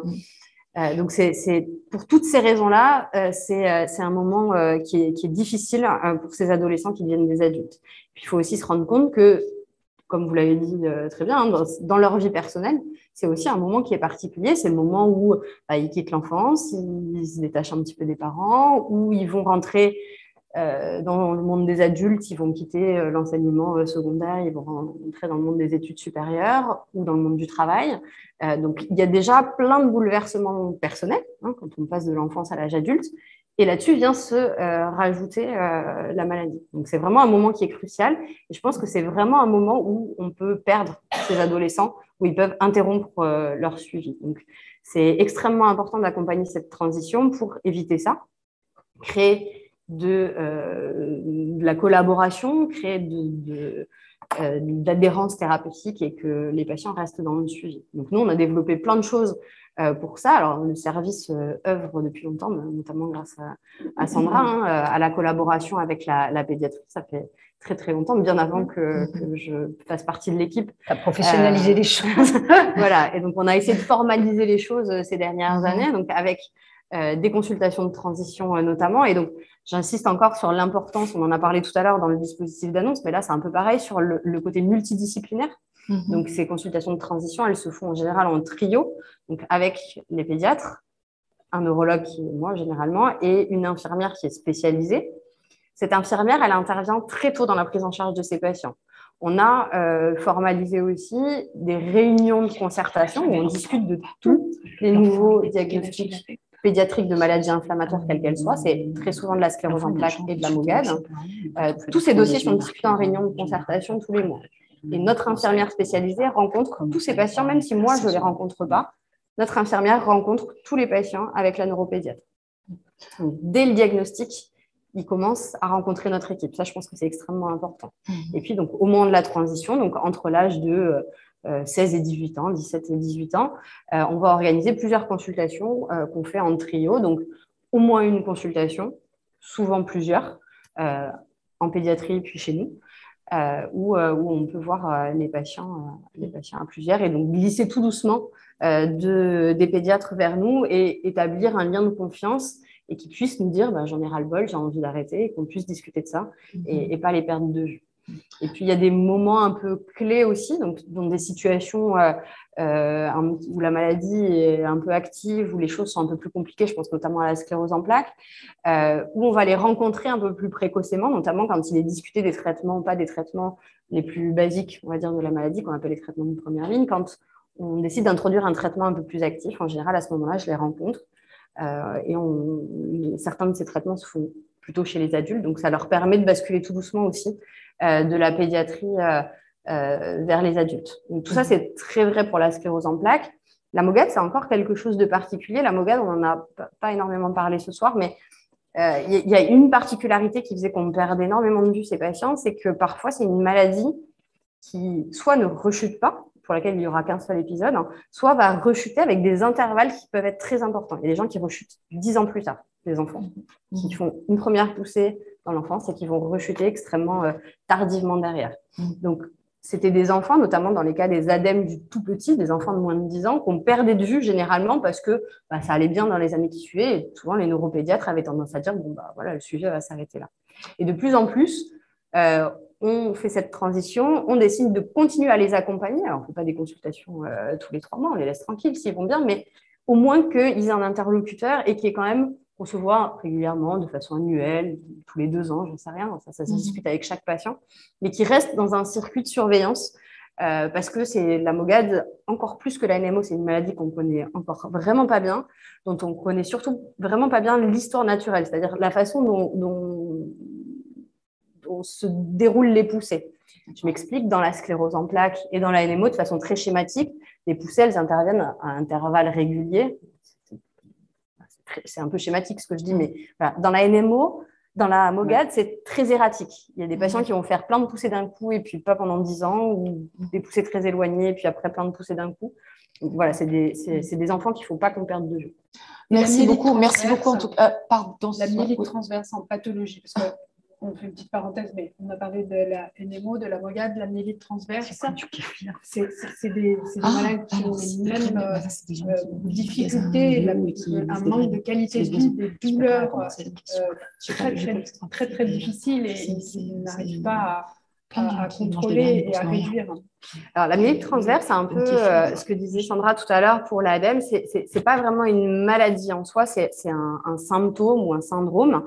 Une myélite transverse, c'est une atteinte de la moelle épinière qui va atteindre plus de la moitié du cordon médulaire et qui va donner des symptômes, un tableau médulaire complet, c'est-à-dire à la fois des symptômes moteurs, sensitifs et sphinctériens. Ça veut dire ça, myélite transverse. Donc, ça peut être l'entrée dans une NMO, ça peut être l'entrée dans une MOGAD, ça peut rarement être l'entrée dans une sclérose en plaques. Ça peut rester isolé, ne jamais récidiver, qu'on peut être séronégatif. Et dans ces situations-là, c'est toujours plus compliqué. Mais ça peut être, voilà, c'est le premier symptôme, soit d'une maladie à rechute, soit de quelque chose qui va rester isolé, exactement comme pour l'ADEME. Merci beaucoup. Alors, merci beaucoup aussi, monsieur, pour votre question et derrière, forcément, le témoignage. Et donc, ça nous faisait aussi l'occasion d'aborder cette question de la transition. Alors, je ne sais pas quel âge a l'enfant. 7 ans, d'accord. Là, je vais en avoir plus. Voilà, il en aura plus. Non, mais du coup, c'est bien aussi et d'anticiper et d'avoir les contacts et de savoir et surtout de dire traiter parce que voilà, on revient pas derrière. C'est comme dans la MOGAD, c'est pas dans la MOGAD. Non, pas dans la MOGAD. Non, mais comme je l'ai dit juste avant, c'est une maladie qui peut, surtout chez le petit enfant, avant 10 ans, qui peut rester monophasique, c'est-à-dire avec un seul épisode. Donc, généralement, on ne les traite pas. Alors, dans les promesses de l'annonce du programme de ce soir, on a dit que notre dernière partie, c'était le vivre avec.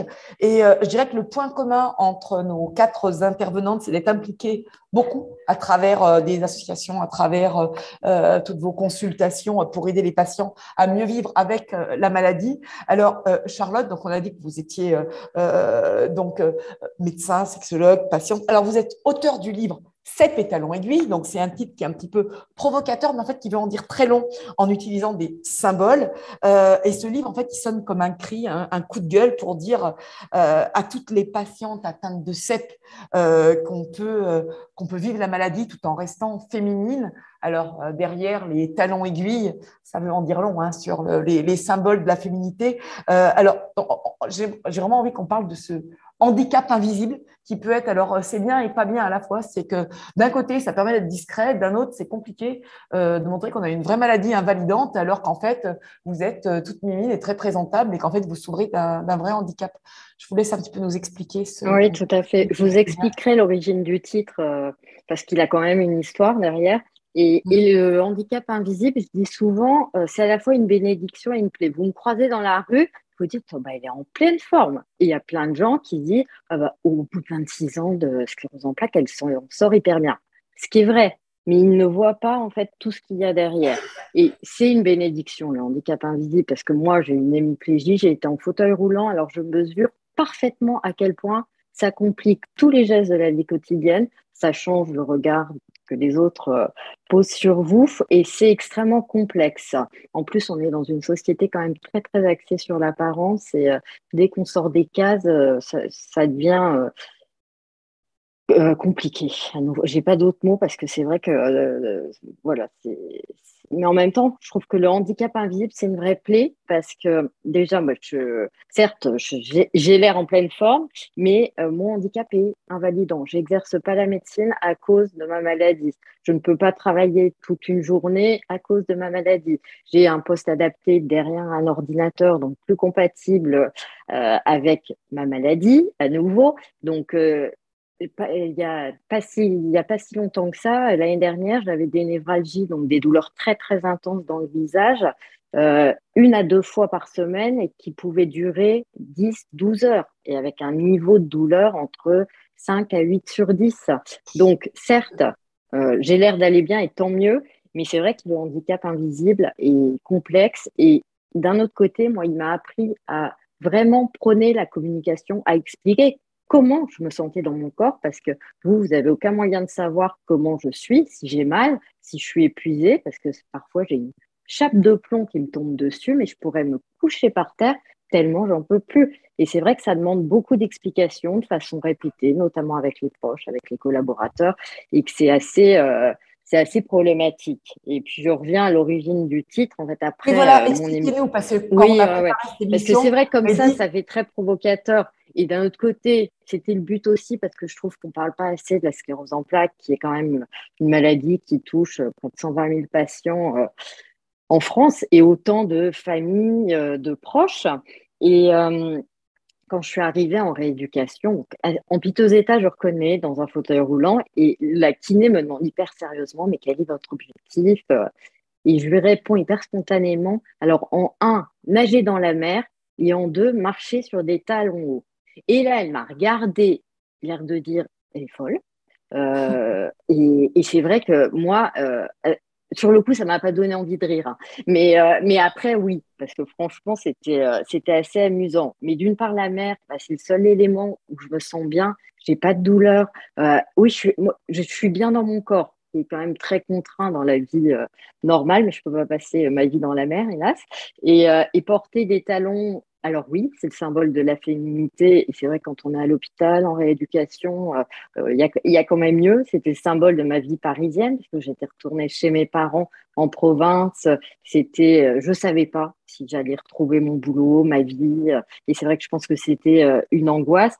Et je trouve que la féminité, mais pour les hommes aussi, hein, ça s'applique. Prendre soin de soi, c'est à la fois une forme de respect pour les autres, mais aussi pour soi. Et moi, c'est une sorte de tuteur tous les matins qui me permet de me tenir debout et puis surtout de me dire, allez, c'est une victoire sur la maladie. Je ne serai pas une patiente avant d'être une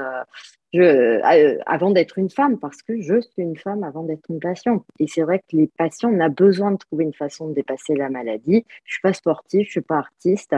Et moi, c'est ça qui s'est imposé jour après jour. Et je voulais donner de l'espoir et surtout partager ma boîte à outils, parce qu'en 26 ans de maladie et avec un double regard, puisque je suis médecin, je suis journaliste, j'avais beaucoup de choses à partager avec ce livre. Merci beaucoup. Oui, vous ne vouliez pas conditionner votre vie à la maladie. Je dirais que c'est vraiment un message fort à retenir. Professeur Vukusic, donc on a parlé en tout début dans l'introduction de la fondation. Eugène Devic, est-ce que vous pouvez nous dire… Est-ce que je peux juste rebondir sur le handicap invisible pour la neuromyélite optique et rebondir sur ce qu'a dit Charlotte, parce qu'elle m'a fait sourire avec ses talons. Ça m'a rappelé quand j'étais à la FIDEV, le centre de formation et d'insertion pour les déficients visuels, quand la professeure de locomotion m'a vu arriver avec mes talons. Elle m'a dit, ça ne va pas être possible, il faut que vous sentiez le sol. Vous ne pouvez pas venir en cours de locomotion perché sur des talons, parce que l'objectif, c'est de ressentir le sol, oui, d'avoir les pieds posés à plat. Les pieds, voilà. Et c'est intéressant, ces similarités qu'on a avec la sclérose en plaques dans le vécu, parce que c'est pour les patients qui souffrent de neuromyélite optique, de MOGAD, myélite, ADEME, etc. C'est des douleurs chroniques qui viennent, qui persistent. Et c'est des handicaps invisibles. Et la sclérose en plaques a su et continue à faire reconnaître. Et je pose une question aujourd'hui. Comment on fait aujourd'hui pour que ces symptômes-là, que ces malades qui souffrent de la neuromyélite optique soient reconnus dans leur douleur, dans leur handicap? Et je l'entends tous les jours, les malades souffrent très très mal. Ils n'osent pas, ils ne savent pas, ils ne peuvent pas gérer et ça cause des ruptures de soins et un enfermement et un isolement. Me concernant, après mon attaque en 2017, excusez-moi, je reviens sans arrêt dessus, mais c'est le propos, je ne sais pas dans quelle mesure c'était possible. Je n'ai pas eu d'annonce de handicap. Ce qui m'a plongée dans un déni total. Et j'ai mis énormément de temps avant d'accepter d'être en situation de handicap visuel. J'allais à la FIDEV, mais je ne savais pas ce que je faisais là. Je me demandais ce que je faisais là. Et c'était très, très traumatisant pour moi chaque jour de me rendre là-bas pour apprendre. Et ce qui a été intéressant, ça a été le suivi psychologique au sein du réseau sclérose en plaques et au centre de formation et d'insertion des déficients visuels. C'est l'accompagnement aussi d'un réseau, le réseau du handicap rare, que je tiens à remercier aussi. On a vraiment besoin de faire reconnaître ces handicaps invisibles pour la neuromyélite optique. Merci Souad. Alors, le professeur Vukusic a quelque chose d'important à nous dire. Donc, toujours des choses importantes. Toujours des choses importantes, mais non, je veux rebondir sur ce qu'a dit Charlotte, et ça rebondit aussi sur ce que dit Souad. Et je veux pas que les gens comprennent mal ce que j'ai dit précédemment. J'ai dit qu'on ne guérissait pas la maladie, mais j'ai dit qu'on avait des traitements pour ralentir son évolution, pour essayer de stopper son évolution ou pour faire récupérer quand il y a un épisode aigu, quand il y a une poussée. On a dit quand il y avait un traitement. Il y a une partie de la prise en charge dont je n'ai pas parlé. Vous avez parlé de symptômes invisibles, il y a aussi les symptômes visibles. Mais que les symptômes soient visibles ou invisibles, ils sont séquelaires et ils vous pourrissent la vie. On est d'accord. Et il y a des choses à faire. Pas des choses pour guérir. Moi, je dis c'est comme du maquillage. Vous avez une cicatrice, on met du maquillage. Vous lavez, le maquillage, il part. Mais n'empêche que tant que vous avez le maquillage, peut-être que vous ne la voyez pas. Et l'idée, c'est ça, avec le traitement qu'on appelle le traitement symptomatique. Vous avez des symptômes séquelaires. Dans ces symptômes séquelaires, il y a des choses qu'on peut améliorer. On ne peut pas tout améliorer. Si vous êtes en fauteuil roulant, on ne va pas vous faire remarcher. Mais si vous avez des problèmes d'équilibre, peut-être qu'en faisant de la rééducation, on peut arriver à faire que vous en ayez moins, que vous marchiez plus longtemps. Si vous êtes fatigué, il y a des médicaments de la fatigue ou le fait de reprendre une activité physique de manière adaptée va améliorer les choses. Les douleurs, ça se soigne. Les troubles urinaires, ça se soigne. Et je vois encore beaucoup trop de gens qui, une fois qu'on leur a dit il n'y a pas de traitement pour guérir la maladie, et qu'ils ont décidé qu'ils ne prendront pas de traitement préventif parce qu'ils ne comprennent pas pourquoi, eh ben, disent c'est fini, je ne vois plus de docteur et je ne me soigne pas. Et ça, c'est la raison pour laquelle, pour la sclérose en plaques, on a créé des consultations multidisciplinaires il y a 15 ans en arrière, au sein des réseaux ou au sein des centres experts. Et l'idée, c'était de dire, à côté des traitements, où les gens, quand ils viennent me voir en consultation, ils viennent me voir pour que je leur parle du traitement de fond. Et dans la majorité des cas, je leur dis, non, j'ai plus grand-chose à vous proposer. Et en fait, je leur parle pendant 1 heure du traitement symptomatique. Et en fait, ils disent, en fait, pourquoi on n'en a jamais parlé avant? Pourquoi jamais on m'a demandé d'aller en centre de rééducation? Pourquoi on m'a pas dit que ma vessie, on pouvait faire quelque chose? Et la vessie, alors pour la peine, c'est un truc pour lequel on peut vraiment faire des choses. La fatigue, les troubles cognitifs. Et puis après, tout autour de ça, il y a l'impact de la maladie sur la vie de tous les jours, le côté social, le côté professionnel, ça a plein d'impacts. Et tout ça, on peut, nous, en tant que professionnels, vous aider. Et les associations aussi peuvent vous aider pour ça. Donc, nous, on a créé des consultations multidisciplinaires pour la sclérose en plaques. Et en fait, vous l'avez dit, c'est le réseau chez nous à Lyon qui s'en occupe. Elles sont ouvertes aux patients NMO parce que c'est la prise en charge symptomatique, c'est la même pour la peine. Pour toutes ces maladies, on traite le symptôme, on ne traite pas la maladie. Donc, en fait, on a utilisé les moyens de la sclérose en plaques parce qu'on avait des moyens pour la sclérose en plaques financiers pour le faire et on l'utilise pour les autres pathologies et c'est très bien comme ça. Mais il ne faut pas que vous disiez stop, ils n'ont pas de traitement pour me guérir, donc je ne fais plus rien. Il y a plein de choses qu'on peut faire pour vous aider. Et pour illustrer Sandra. Mais moi, je sais que pour mes douleurs, j'avale 6 comprimés par jour. Mais grâce à ça, j'ai une vie professionnelle, j'ai une vie sociale, je fais de la méditation, de l'activité physique adaptée, je suis actrice de ma prise en charge, j'ai demandé à faire de la stimulation magnétique transcrânienne et je crois que les patients, en effet, il ne faut surtout pas se résigner. Vous avez un symptôme, vous harcelez votre neurologue jusqu'à ce qu'il vous trouve une solution, quelque chose pour améliorer. Parce que dans la très grande majorité des cas, il y a des choses à faire. Je suis entièrement d'accord. Je rebondis pour la NMO, on a parlé de douleur et je pense que c'est une des problématiques récurrentes et très, très, très, très, très invalidantes dans la vie quotidienne et pour lesquelles on a un arsenal thérapeutique qui est assez large, mais avec une efficacité qui reste compliquée. Et c'est hyper important de développer des centres de la douleur. Quelque chose qui nous manque cruellement dans le réseau CEP, c'est un médecin de la douleur. Mais on essaye vraiment de développer des partenariats et d'essayer de travailler parce que c'est un des symptômes les plus séquelaires les plus fréquents de la NMO, de la MOGAD, de cette famille de maladies. Et c'est quelque chose qui a un impact majeur dans le quotidien. Et c'est quelque chose qu'on a encore beaucoup, beaucoup de difficultés à traiter. Pour illustrer le propos de Sandra, pardon Nathalie, on ne soigne pas, mais on améliore.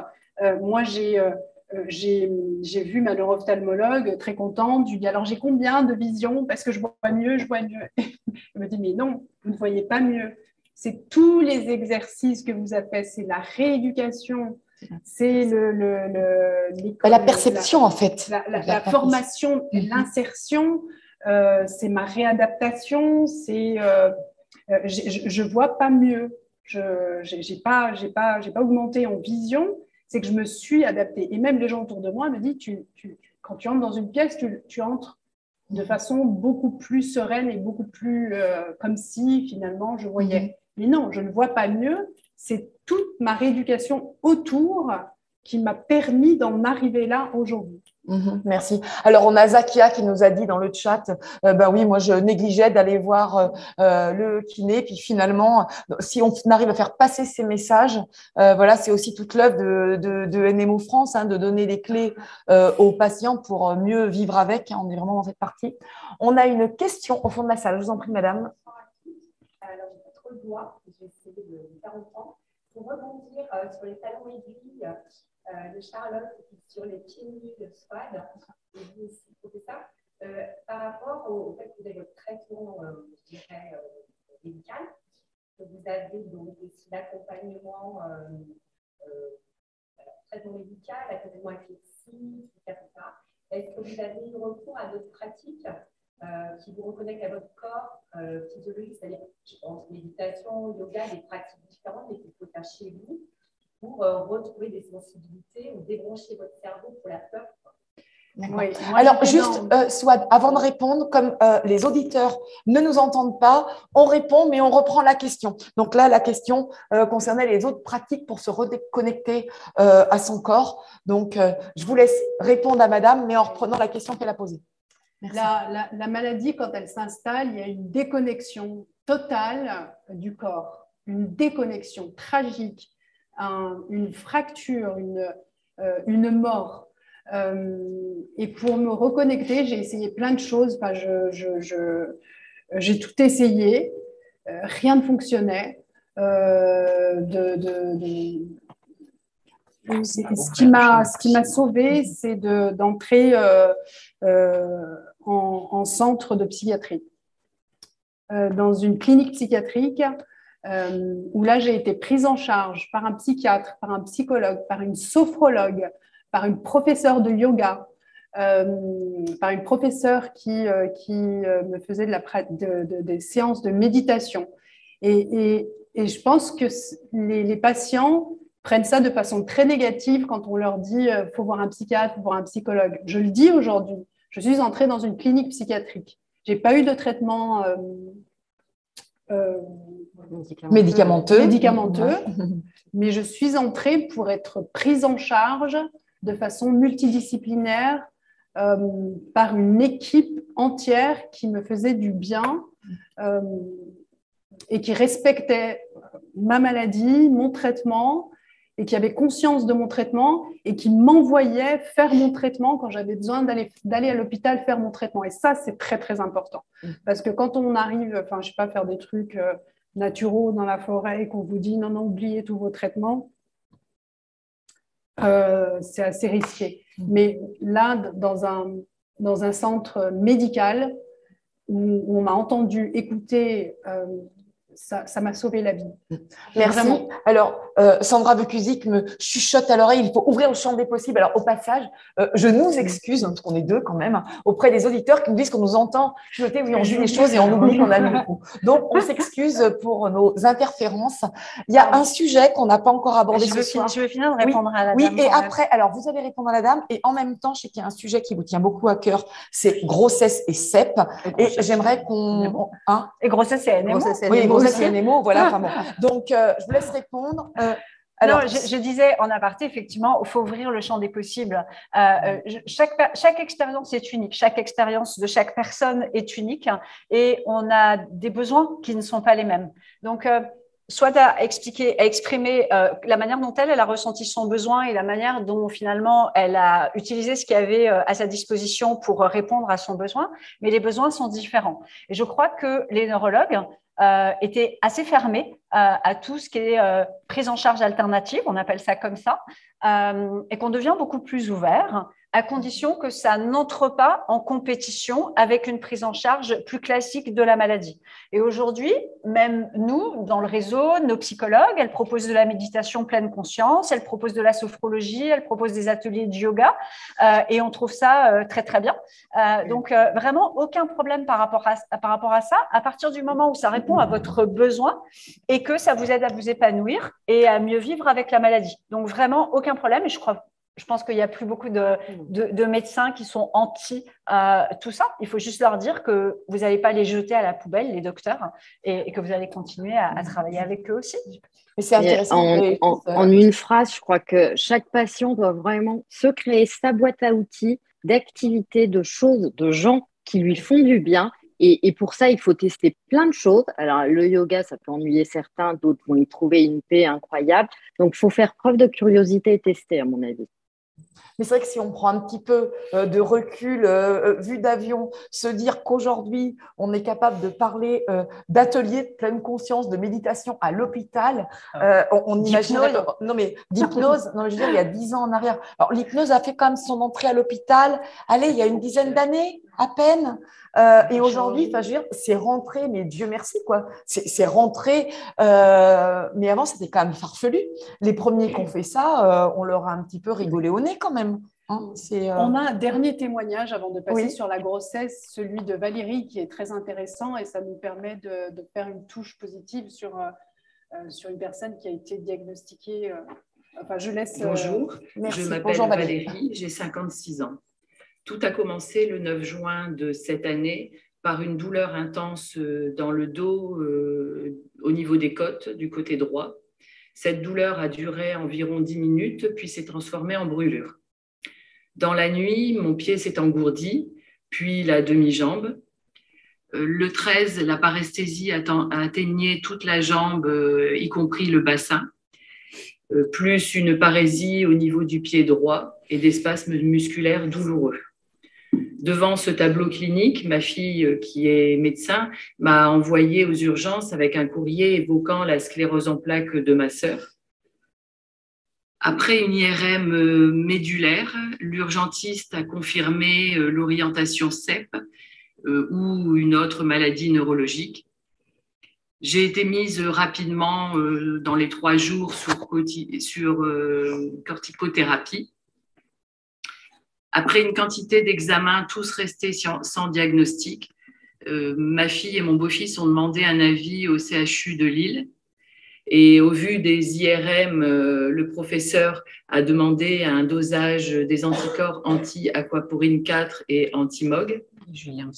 Le 26 juillet, cette analyse est revenue positive aux anticorps anti-aquaporine 4.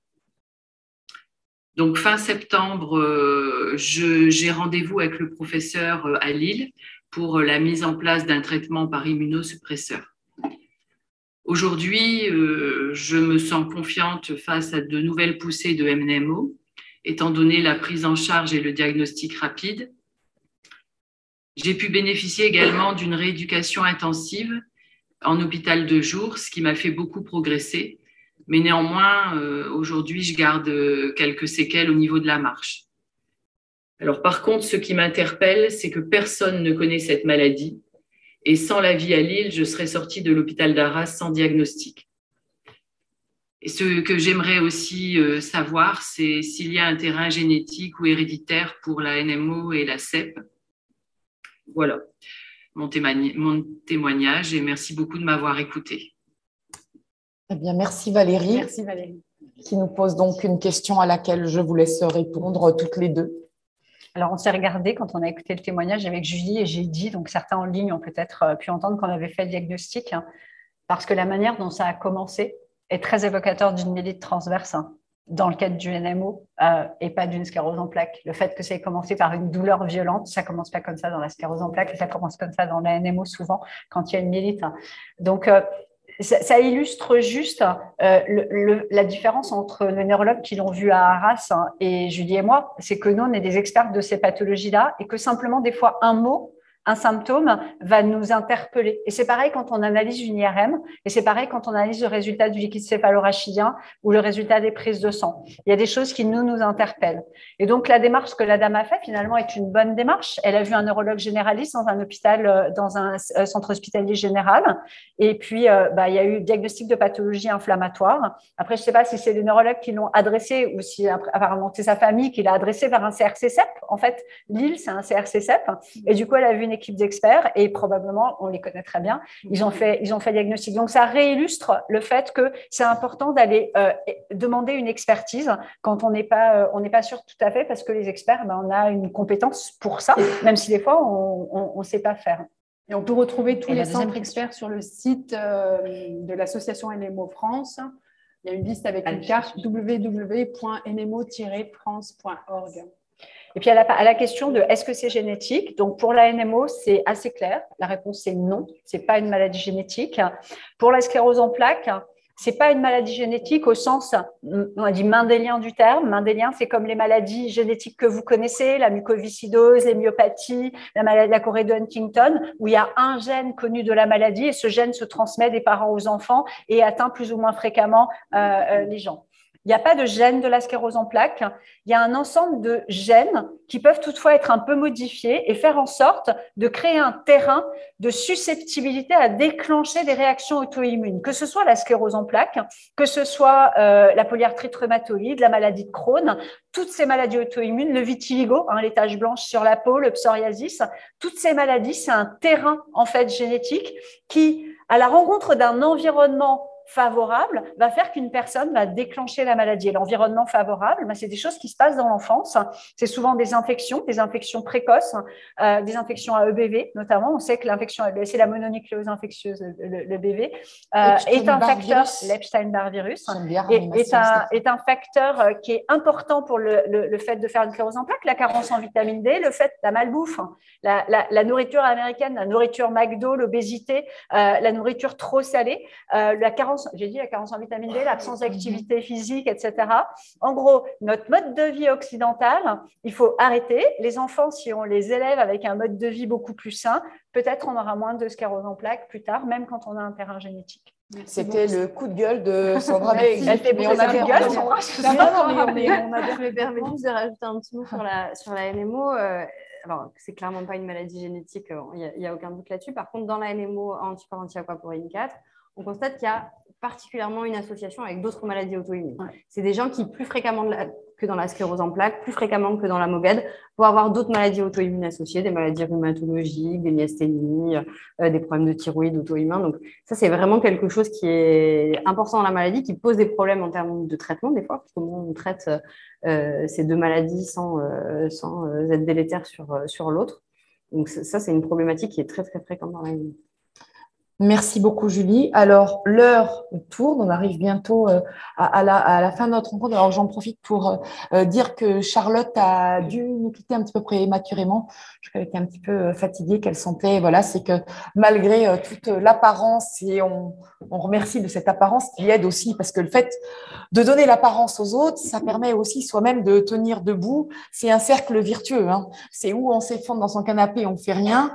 Swad m'a dit qu'on a préparé la soirée soirée, qu'est-ce que je fais? Je restais toute seule dans le noir, là, j'attendais que ça se passe, ou est-ce que je me bougeais et j'essayais de déplacer les montagnes? Bon, bah, finalement, ça a plutôt été la deuxième option. Charlotte, elle est aussi dans cette mouvance-là, mais malgré toute l'apparence, finalement, là, elle a eu un petit coup de moins bien, un petit coup de fatigue, et donc elle vous souhaite une bonne soirée, elle nous souhaite une bonne soirée, elle était contente de participer, mais donc elle a dû nous laisser. Et j'aimerais à présent faire un tour de table final, de conclusion, de faire un take-home message de vous trois, puisque vous n'êtes plus que 3 et en 4. Et qu'est-ce que vous avez? On a eu des échanges très riches, plein de choses. Donc oui, il y aura un replay. On n'a plus le droit de parler, on respecte ce qu'on nous demande. Mais oui, il y aura un replay, bien sûr, qui sera disponible sur le site de NMO France, soit vous nous confirmez. Oui.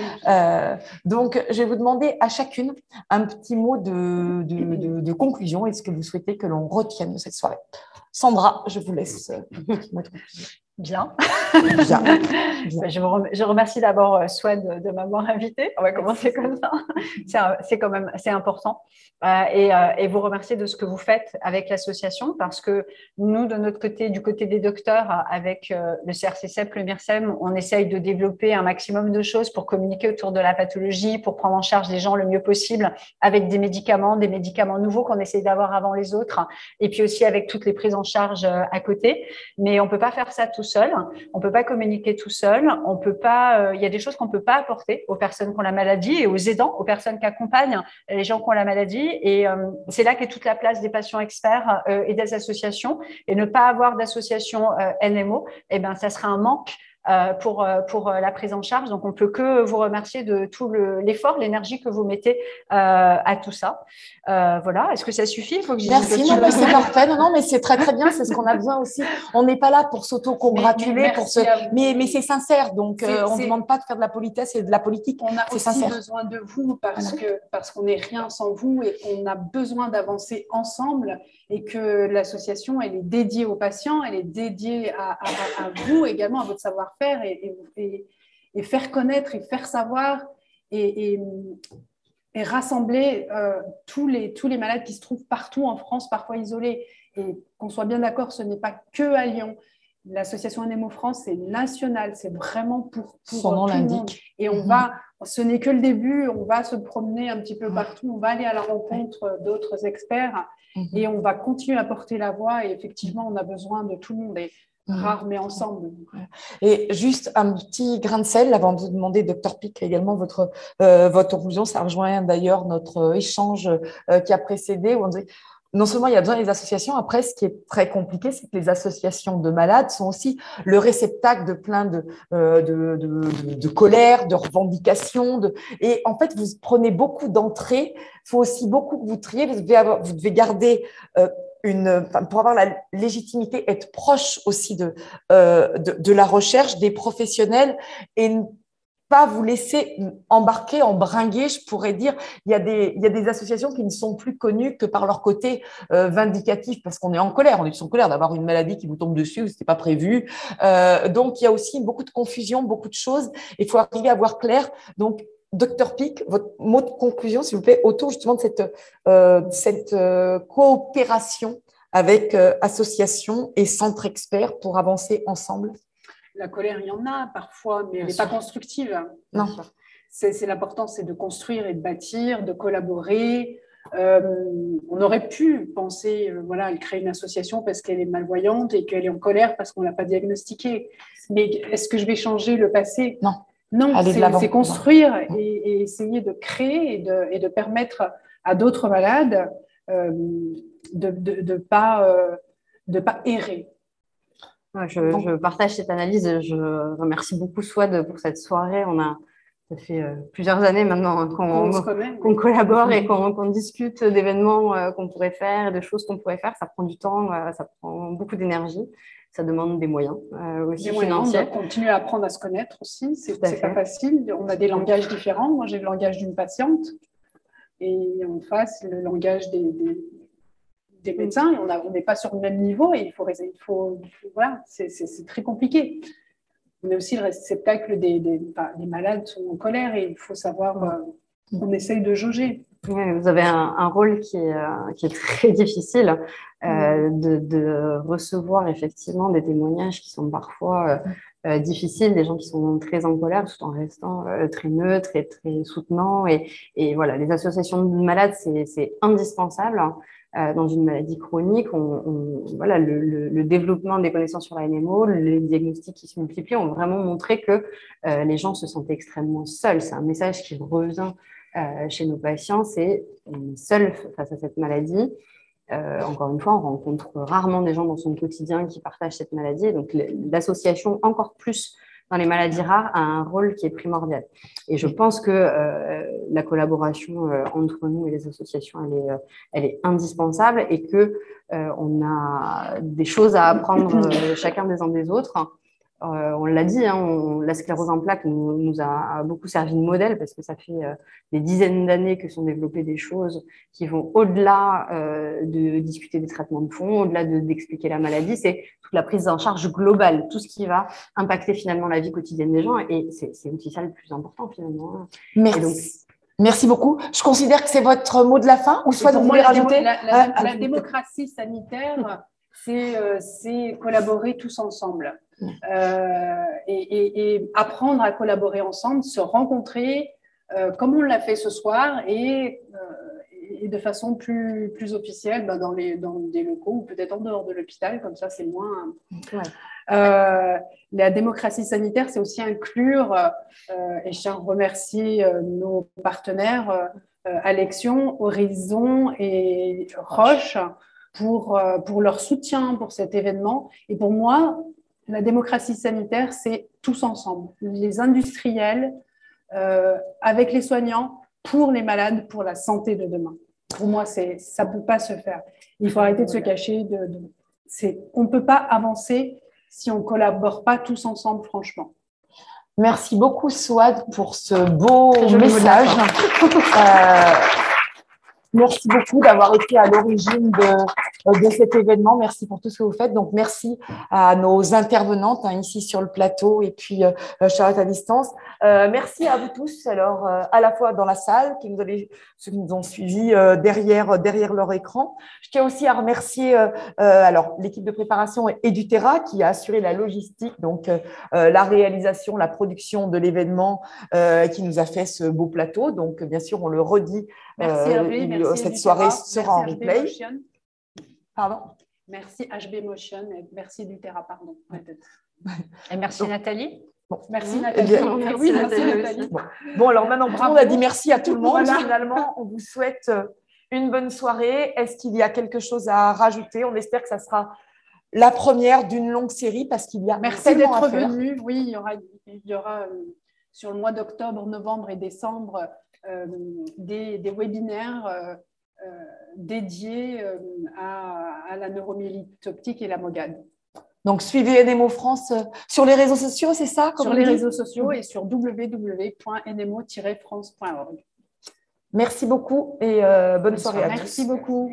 Merci d'être venu. Merci à tous.